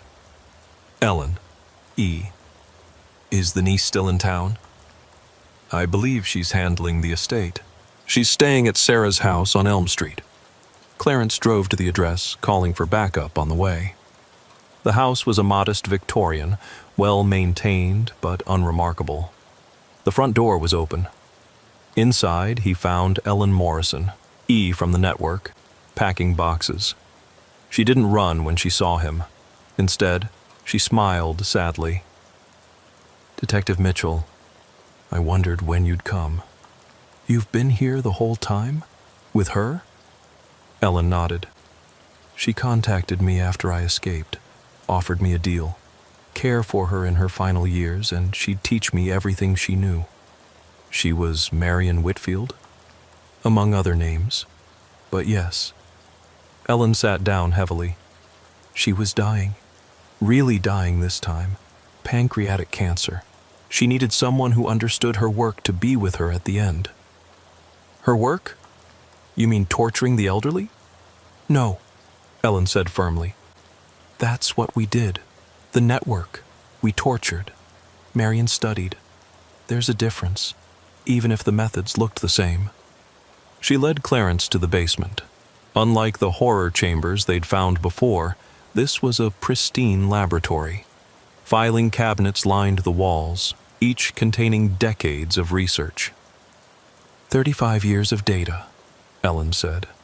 Every experiment, every subject, every observation. She documented everything. This is evidence of hundreds of crimes. Yes, but also genuine research. Twisted, unethical research, but research nonetheless. She understood dependency and autonomy in ways no one else did. How to create it, how to break it, how to reverse it. Clarence began looking through the files. Each one represented a person reduced to a test subject, but the data was disturbingly comprehensive. Psychological profiles, medical histories, detailed notes on mental breaking points. "Why didn't you call the police?" Ellen laughed bitterly. "With what phone? She monitored everything. Besides, she was dying. I thought justice would find her naturally." "But you stayed with her." "She needed care. Real care, not what we did to our victims. And I..." Ellen paused. "I needed to understand why I did it. Why any of us did it." She had theories about caregivers, about how we break too. She said the network was as much an experiment on us as on the elderly. "You were her subjects too?" "Every one of us." She recruited specific personalities, people already on the edge of burnout. She gave us permission to cross lines we were already approaching. Then she watched us deteriorate morally, documented our justifications, our gradual acceptance of evil. Clarence found a file labeled Network Analysis. Inside were profiles of every network member, including psychological assessments done without their knowledge. Helen's file was thick, documenting her progression from stressed caregiver to systematic abuser. "She played you all." "Brilliantly," Ellen agreed. "We thought we were predators. We were prey." In the back of the basement, Clarence found something else. A medical setup, but not for abuse. IV stands, monitors, a hospital bed. "Her final experiment," Ellen explained. She studied her own decline, documented her loss of autonomy as the cancer progressed. She said it was the culmination of her life's work, experiencing dependency from the inside. "And you helped her?" "I maintained her equipment, recorded her observations when she couldn't write anymore. Even at the end, when the dementia was real, she'd have moments of clarity where she'd describe what it felt like to lose control." Clarence felt sick. She experimented on herself? It was the only ethical experiment she ever conducted, fully consensual, fully informed. She joked once that it was her penance. Among the files, Clarence found videos. Marion, in her final months, describing her mental state as cancer and dementia claimed her mind. It was horrifying and fascinating in equal measure. "She left instructions," Ellen said. "All of this goes to you. The files, the research, everything. She said you'd understand its value, even if you hated its origin. I don't want it. Neither do I. But destroying it feels wrong too. Thousands suffered for this data. Maybe something good can come from it. Ethical researchers could learn from it without repeating her methods." Clarence called for a full forensics team. The basement contained evidence of crimes spanning decades and states. But Ellen was right. It also contained insights into human psychology that couldn't be obtained ethically. As they processed the scene, Ellen handed him one final item, a sealed envelope with his name on it. Inside was a handwritten letter. "Detective Mitchell, by the time you read this, I'll be dead. Really dead this time. No more games, no more false identities. The cancer has seen to that. I know you see me as a monster, and you're not wrong. I sacrificed my humanity for knowledge, treated suffering as data. But that data has value beyond my crimes. I've watched hundreds of elderly people lose their autonomy. I've documented how it happens, why some fight and others surrender, what can be done to preserve dignity even in dependence. This knowledge could revolutionize elder care, if anyone has the courage to look past its origin. I don't ask for forgiveness. I don't deserve it. But I ask you to consider, what's worse, that this knowledge exists, or that obtaining it ethically would require watching millions suffer naturally what hundreds suffered by my design. The network was a mistake. I gave broken people power over the vulnerable and called it research. But their cruelty taught me something vital. The difference between controlling someone and caring for them is not in the actions, but in the intent. The same hands that bind can also heal. You have all my work now. Do with it what you think best. Destroy it, study it, lock it away. But know that every page represents someone whose suffering might mean others suffer less. I chose you because you see the human in every victim. You'll make the right choice. Marion Whitfield, or Sarah Henderson, or a dozen other names. P.S. Ellen was my greatest success and failure. I broke her, then watched her rebuild herself through genuine caregiving. She's the only one who truly learned from this. Don't punish her too harshly. Clarence stood in that basement laboratory, surrounded by the accumulated horror of decades, and faced an impossible choice. The data was invaluable but irredeemably tainted. Using it would validate Marion's methods.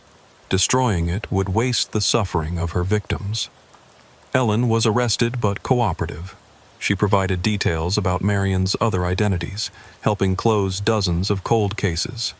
Her sentence was reduced in exchange for her cooperation, and she served 5 years. The research was eventually transferred to a secure FBI facility, where it remains under strict ethical review. Some insights have been carefully extracted and anonymized, contributing to better understanding of elder psychology and vulnerability. But the full files remain sealed, a reminder that some knowledge comes at too high a price. Clarence returned to Cedar Falls, to his regular caseload of wellness checks and elder abuse investigations. But he approached each one differently now, understanding the fine line between care and control, between protection and imprisonment. Elmer Dawson lived another 3 years, dying peacefully in his sleep at home.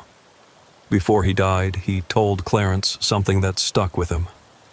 That woman, Helen, she thought she was taking my power.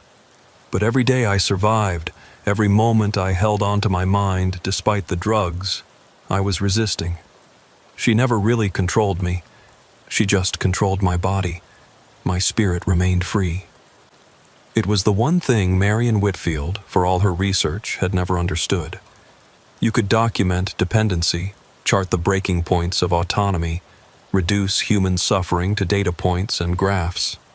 But you could never truly capture the human spirit's capacity to endure, to resist, to remain unbroken despite everything.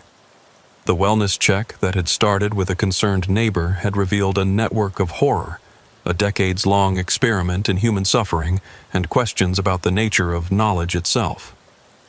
But it had also revealed something else: the strength of the vulnerable, the importance of vigilance, and the truth that checking on each other wasn't just a job. It was a sacred duty. Officer Lester Graham had responded to hundreds of domestic disturbance calls during his 8 years with the Phoenix Police Department. Most were noise complaints, arguments that got too loud, couples who needed to cool off. But the call that came in at 9:47 p.m. on a sweltering July evening would challenge everything he thought he knew about reading a situation. Unit 12, we have a reported domestic disturbance at 2847 Desert View Road. Dispatch crackled through his radio. Neighbor reports screaming, sounds of fighting. Possible child involved. Lester acknowledged and headed toward the address, a middle-class neighborhood on the outskirts of Phoenix where the desert began to reclaim the edges of civilization. His partner was out sick, so he'd be handling this one solo until backup arrived. The house was a single-story ranch, typical for the area, with a gravel front yard and cacti instead of grass. All the lights were on inside, unusual for this time of night.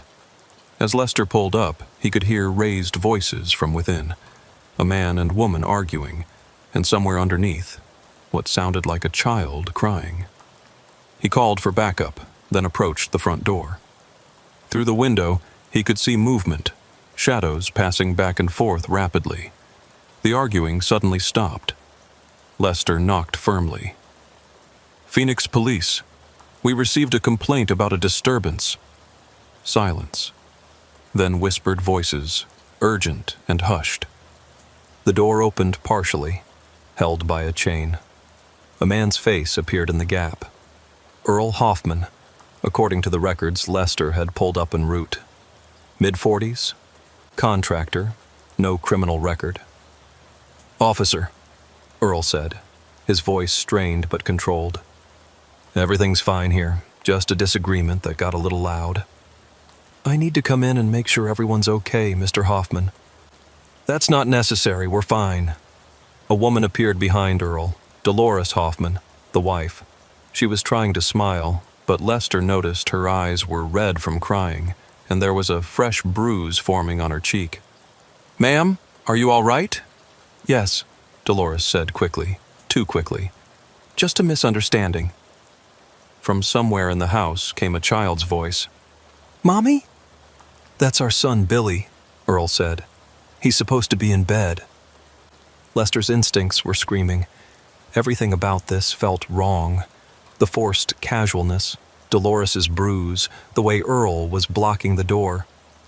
"I need to come in and verify everyone's safety," Lester said more firmly.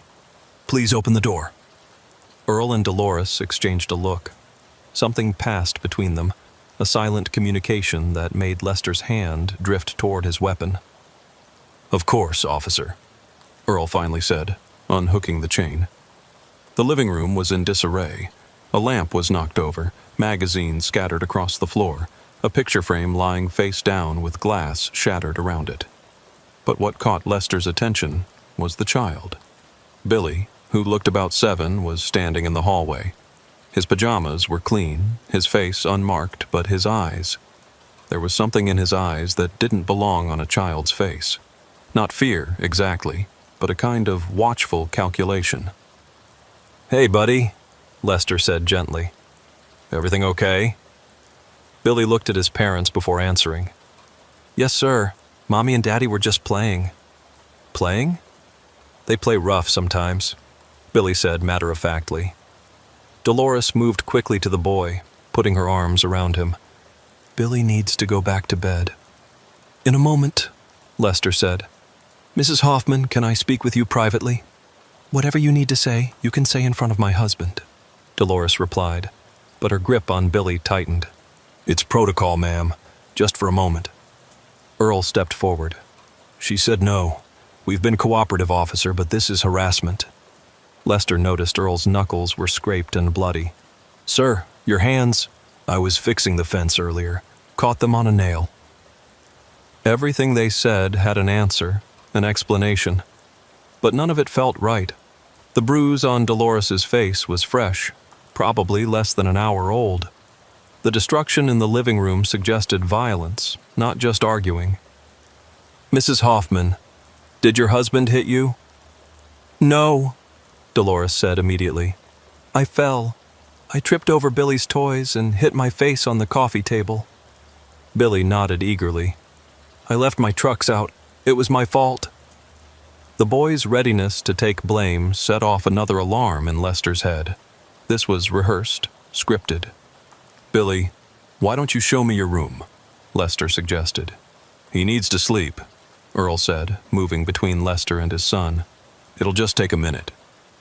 The family exchanged those looks again, silent conversation flowing between them. Finally, Dolores nodded to Billy. "Show the officer your room, honey."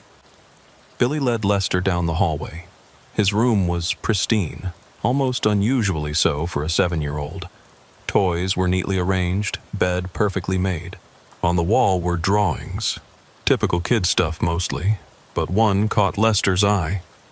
It showed 3 stick figures holding hands, but there was a 4th figure, separated from the others, lying on the ground. "Who's this?" Lester asked, pointing to the fallen figure. "Nobody," Billy said quickly. "Just a made-up person." "Billy, you know it's important to tell the truth to police officers, right?" The boy nodded solemnly. "Mommy and Daddy said to always tell the truth." "So what really happened tonight?"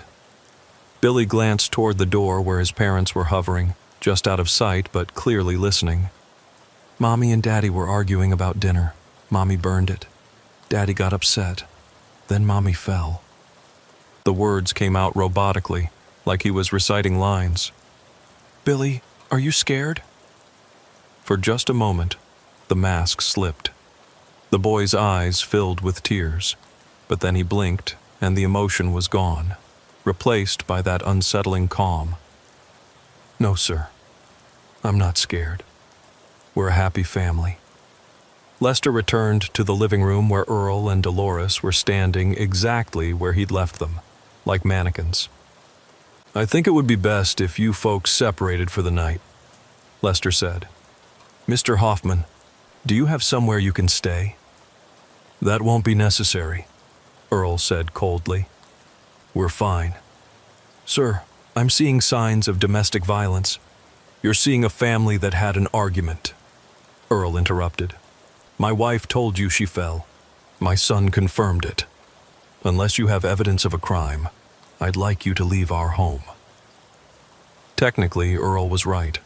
Without Dolores cooperating, without clear evidence of assault, Lester couldn't force the issue. But every instinct told him not to leave. His backup arrived then. Officer Janet Williams, a veteran who'd worked domestic cases for 15 years. Lester briefed her quietly outside. "Something's off," he said. "They're all lying, even the kid." Williams nodded. "I'll talk to the wife. Sometimes they open up more to female officers." But Dolores gave Williams the same story. Fell over toys, hit the coffee table. Earl was never violent. Everything was fine. The family presented a united front, impenetrable. As they prepared to leave, Billy suddenly ran up to Lester. "Officer, I forgot to show you something." He pressed a piece of paper into Lester's hand, then ran back to his parents. Lester unfolded it in his cruiser. It was another drawing, the same 3 figures, but now the 4th figure was standing, and there were bars between them and the family. Above the separated figure, Billy had written in crayon, "Help." Lester showed Williams the drawing. "We can't leave them. Without probable cause, this is a cry for help from the child." They returned to the door, but this time it didn't open. Earl spoke through it. "We've asked you to leave.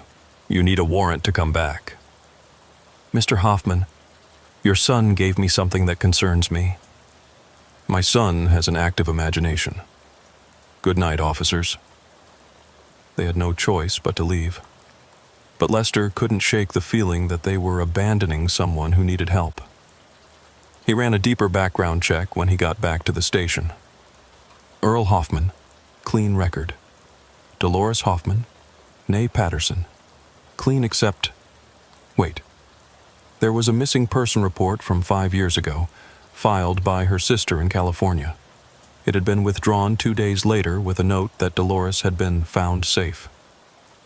Lester dug deeper. The Hoffmans had moved to Phoenix 4 years ago from San Diego. Before that, Seattle. Before that, Minneapolis. Always moving, never staying more than a year or 2. He pulled school records for Billy. The boy had been enrolled in 3 different schools in 3 years. Teacher notes showed concerns. Billy seems afraid of making mistakes. Unusually quiet, reluctant to discuss home life. Perfect behavior, but seems anxious. Then Lester found something that made his blood run cold. In Minneapolis, there had been another child. Emma Hoffman, Billy's older sister. She'd died at age 9 from accidental fall downstairs. The case had been investigated but closed as accidental.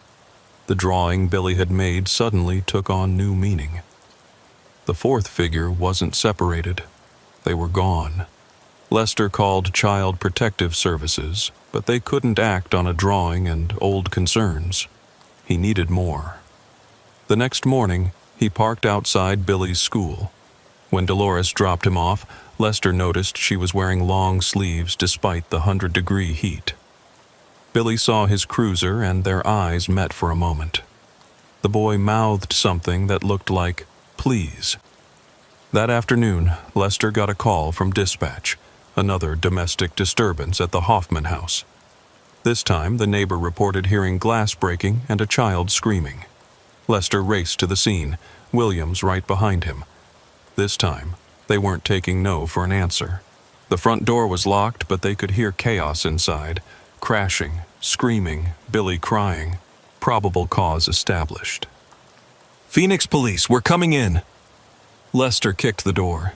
It took 3 tries before it splintered open. What they found inside was beyond anything he'd expected.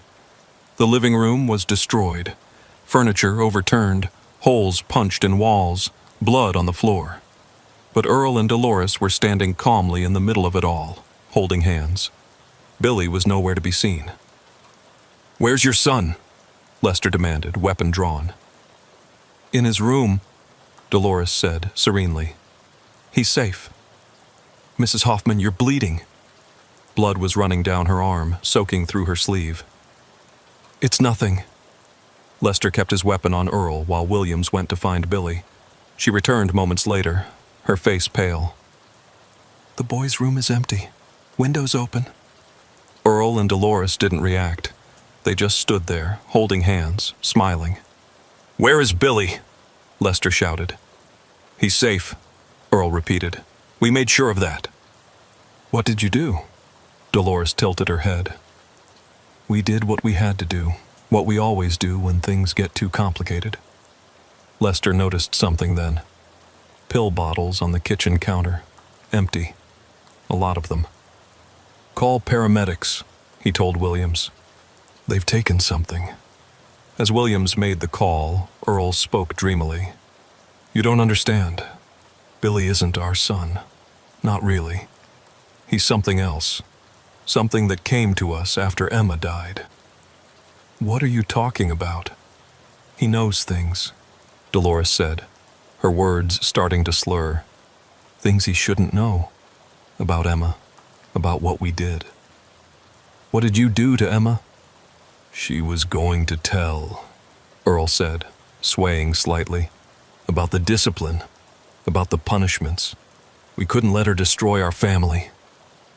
"So, you killed her?" "It was an accident," Dolores insisted. "She fell. Just like I fell tonight." The paramedics arrived, but Earl and Dolores were fading fast. Whatever they'd taken was working quickly. "Where is Billy?" Lester pleaded. Earl smiled. "Gone. Like Emma. But he'll come back. He always comes back. That's his curse." They collapsed then, both of them, still holding hands. The paramedics worked frantically, but it was too late. Earl and Dolores Hoffman were dead. The search for Billy lasted 3 days. Every unit in Phoenix was looking. His picture was on every news channel. But it was like he'd vanished into the desert air. On the 4th day, Lester received a call that changed everything. A boy matching Billy's description had been found at a rest stop 50 miles outside Phoenix. But the trucker who found him said something odd. The kid was just sitting there, like he was waiting. When I asked if he was lost, he said, "Officer Lester will come for me." Lester drove out immediately. Billy was in the rest stop office, drinking hot chocolate, seemingly unharmed. When he saw Lester, he smiled. Not a child's smile, but something older, sadder. "Hello, Officer Lester." "Billy, everyone's been worried sick. Where have you been?" "Walking, thinking, waiting for it to be safe." "Safe from what?" Billy looked at him with those 2 old eyes. "From them. But they're gone now, aren't they? Earl and Dolores?" Lester noticed he didn't call them Mom and Dad. "How did you know they were gone?" "I always know when it's over, when it's time to move on." The boy was taken to Phoenix Children's Hospital for evaluation. Physically, he was fine. No signs of abuse, well-nourished, healthy. But the psychological evaluation was troubling. Dr. Sarah Mendez, the child psychiatrist, pulled Lester aside after her initial assessment. "This child has experienced severe trauma, but there's something else. His cognitive responses are unusual. He speaks about Earl and Dolores as if they were strangers, not his parents. And he keeps mentioning other families, other names." "What kind of names?" "The Andersons in Seattle. The Johnsons in Minneapolis." He says he lived with them, too. Lester's investigation had already uncovered the Hoffmans' moves, but Billy's medical records only went back 3 years. Before that, nothing. No birth certificate, no social security number, nothing official until he appeared with the Hoffmans in Minneapolis. "Billy," Lester said gently during one of his visits, "can you tell me about Emma?" Billy's face darkened. "She was their real daughter, their first. They hurt her like they hurt each other. But with her it went too far." "Were you there when she died?" "No, that was before me. But they told me about her, when they were angry. Said I could never replace her, that I was wrong, broken." He paused. "They weren't my first family to say that." "What do you mean, first family?" Billy pulled out a worn notebook from his backpack, something the searchers had missed. Inside were drawings, dozens of them, but also photographs. Old ones, Polaroids, and printed digitals. They showed Billy with different families, in different houses. But something was wrong with the dates written on them. One photo showed Billy with a family in front of a Christmas tree. 1995 was written on the back. Another showed him at a birthday party. 1988 scrawled in pen. In every photo, Billy looked exactly the same age. "Billy, these dates. I know they don't make sense," Billy said quietly. "Nothing about me makes sense. That's why families take me in. They think they're helping a poor orphan boy, but then things happen, bad things, and they blame me." Lester felt a chill despite the warm hospital room. "What kind of bad things?" "The Andersons in Seattle. The father started hitting the mother after I'd been there 6 months. Never did before. The Johnsons in Minneapolis. The mother became paranoid. Thought everyone was trying to steal me from her. The Hoffmans. You saw what happened there." "Are you saying you caused these things?" Billy shook his head. "I don't cause anything. I just bring out what's already there. The darkness people hide. It comes out when I'm around." This was impossible. Lester was a rational man, a cop who dealt in facts and evidence. But the photos... He took one to the station's tech expert, hoping to prove they were faked. But the analysis came back clean. These were authentic photographs, some decades old, based on the paper and chemical composition. Meanwhile, CPS was struggling to find placement for Billy. 3 foster families had already declined after meeting him. They all said the same thing. Something about the boy made them deeply uncomfortable. Then the calls started coming in. A family in Seattle, the Andersons Billy had mentioned. They'd seen his picture on the news. "That boy lived with us in 1994, Mrs. Anderson insisted. "He hasn't aged a day. After he left, my husband shot himself. Said he couldn't live with what he'd become." A woman in Minneapolis, Jennifer Johnson. "He was with us in 2001. My husband became convinced Billy was evil. Tried to perform an exorcism. I had to have him committed.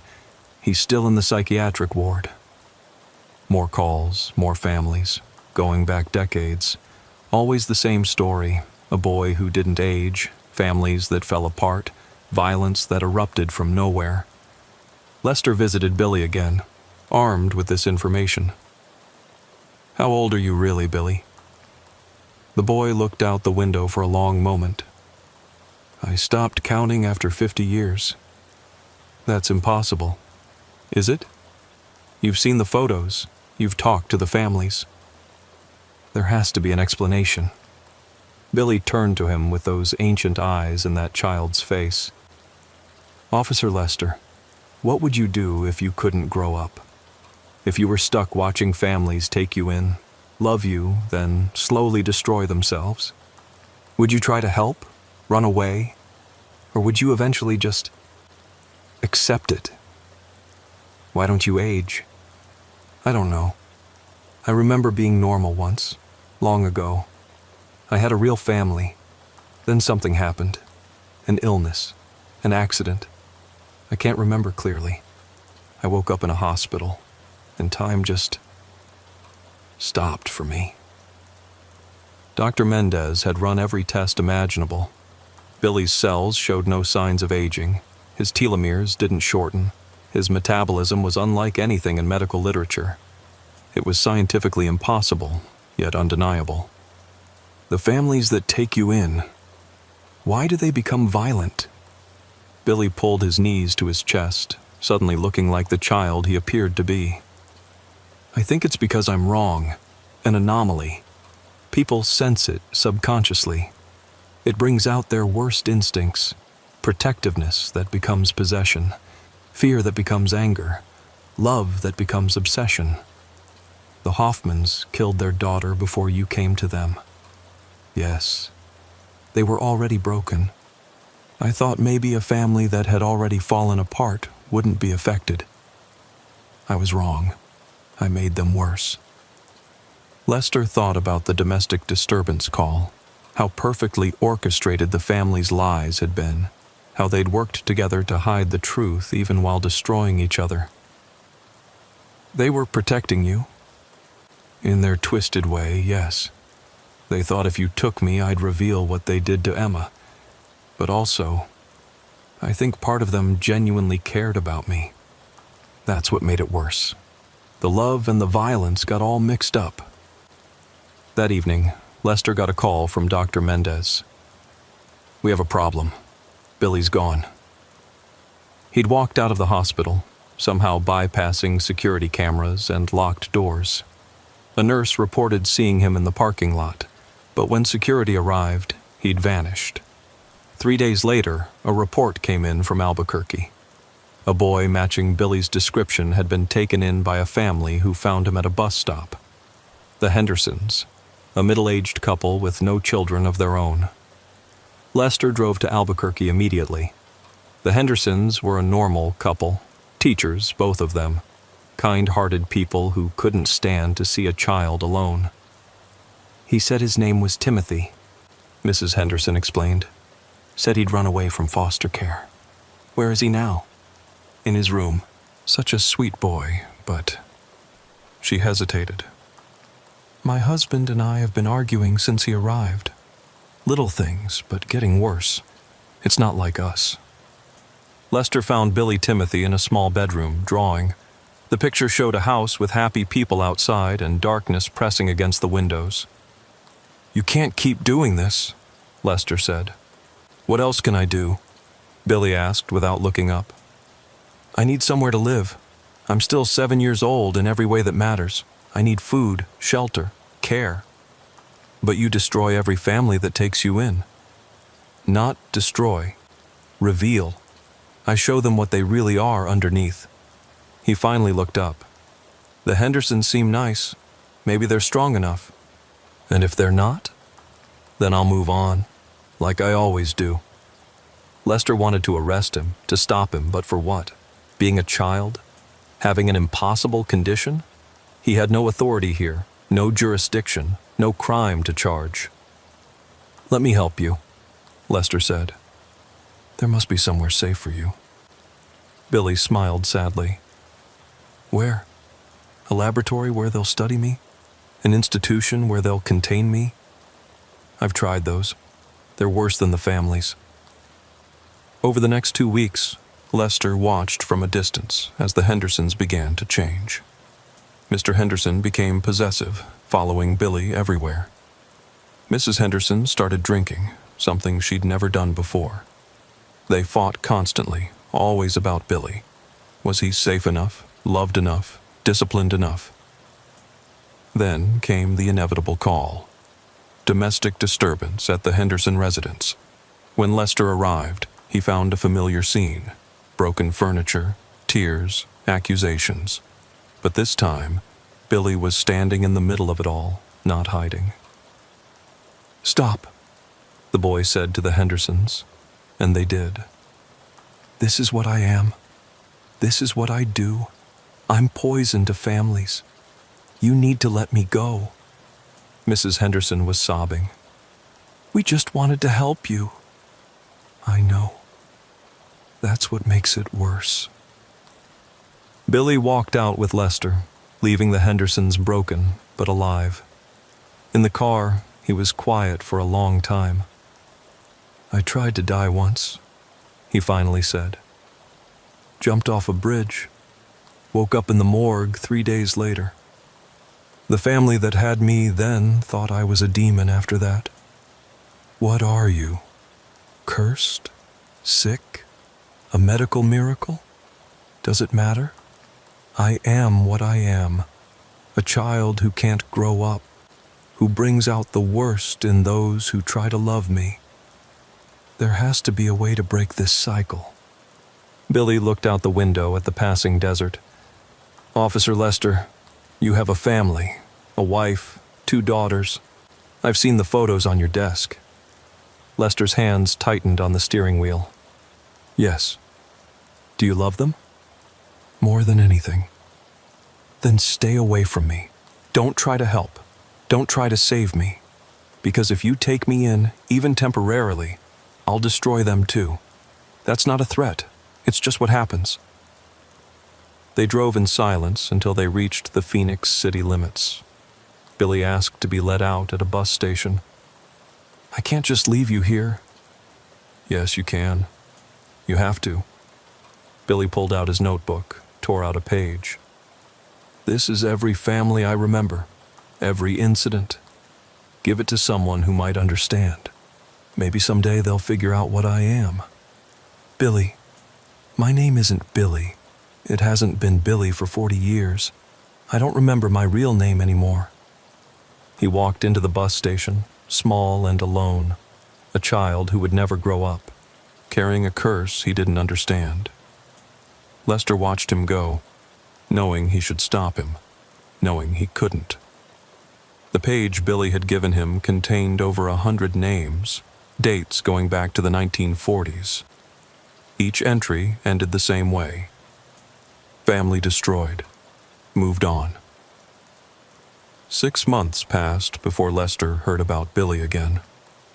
A domestic murder-suicide in Tucson. The Brennan family. Parents dead, but their adopted son, a 7-year-old named Michael, was missing. The description matched Billy perfectly.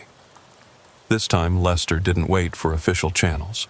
He drove to Tucson immediately, arriving at a crime scene that felt hauntingly familiar. The house was in chaos, blood on the walls, neighbors reporting weeks of escalating fights.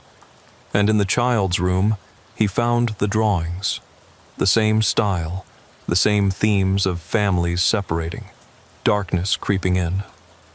The detective on the case, Ray Espinoza, was frustrated. The kid's like a ghost. No official records, no history before 3 months ago when the Brennans took him in. I know who he is, Lester said, and told him everything. Espinoza looked at him like he was insane until Lester showed him the documentation. The photos, the list of families, the medical reports from Dr. Mendez. This is impossible, Espinoza said. I thought so too, but he's real and he's out there. Probably looking for another family already. They found Billy 3 days later, but not where they expected. He was in a children's hospital, sitting beside the bed of a young girl with leukemia. The nurses said he'd been there for 2 days, just holding her hand, talking to her. When he saw Lester, Billy didn't run. He looked exhausted, older somehow despite his unchanging face. She's dying, Billy said simply. Her name is Grace.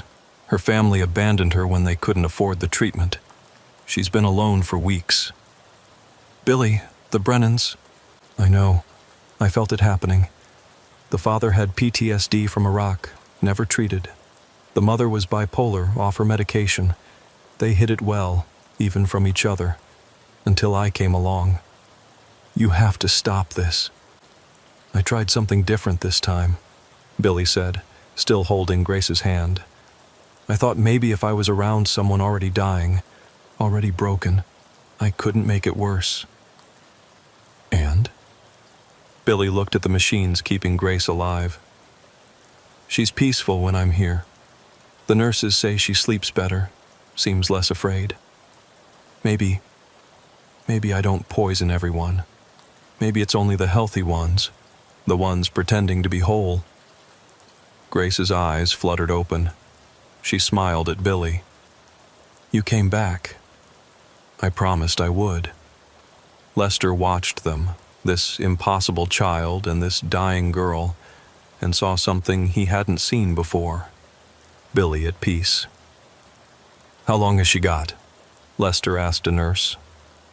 "Days, maybe a week." For that week, Billy stayed. Lester arranged it somehow, convincing hospital administration, CPS, even getting Dr. Mendez to consult. And for that week, nothing bad happened. No violence erupted, no darkness spread. Billy just sat with Grace, reading to her, holding her hand, being present for someone who had no one else. When Grace died, Billy was holding her hand. She went peacefully, smiling. It was the first time in decades, Billy said, that he'd been with someone at the end without causing it. "She wasn't afraid," Billy told Lester afterward. "Even knowing what I am, she wasn't afraid." "What did you tell her?" "The truth. That I was old, that I was cursed, that families died around me. She said it didn't matter. She said everyone was cursed in their own way." That night, Billy disappeared again. But this time, he left a different kind of note. "Officer Lester, I'm going to try something new. There are places where the already broken gather. Hospices, terminal wards, places where death is expected. Maybe that's where I belong, not with families trying to build lives, but with those preparing to leave them. Maybe my curse can be a comfort to those who have nothing left to lose. Don't look for me, but know that Grace taught me something. I don't have to be poison. I can be medicine, just for a very specific disease, the disease of dying alone." Lester kept the note, added it to his file on Billy. Over the years, he would occasionally hear rumors. A boy who didn't age volunteering at hospices, sitting with the dying, somehow making their final days easier. The families of the dying reported feeling strangely calm around him, accepting rather than raging against the end. 5 years later, Lester got a call from a hospice in Portland. They had a young patient, a boy with progeria, the rapid aging disease. He looked ancient despite being only 15. He'd asked for Officer Lester by name. Lester flew to Portland immediately. The boy was indeed dying, aged beyond his years. But sitting beside his bed was Billy, unchanged, still 7 years old in appearance. "Hello, Officer Lester," Billy said. "This is Marcus. He wanted to meet you." Marcus spoke with difficulty, his voice creaky with premature age. "Billy told me about you, about how you tried to help him." "I didn't do much." "You saw him as a person, not a monster. That matters." Marcus gripped Billy's hand. "We're opposites, you know.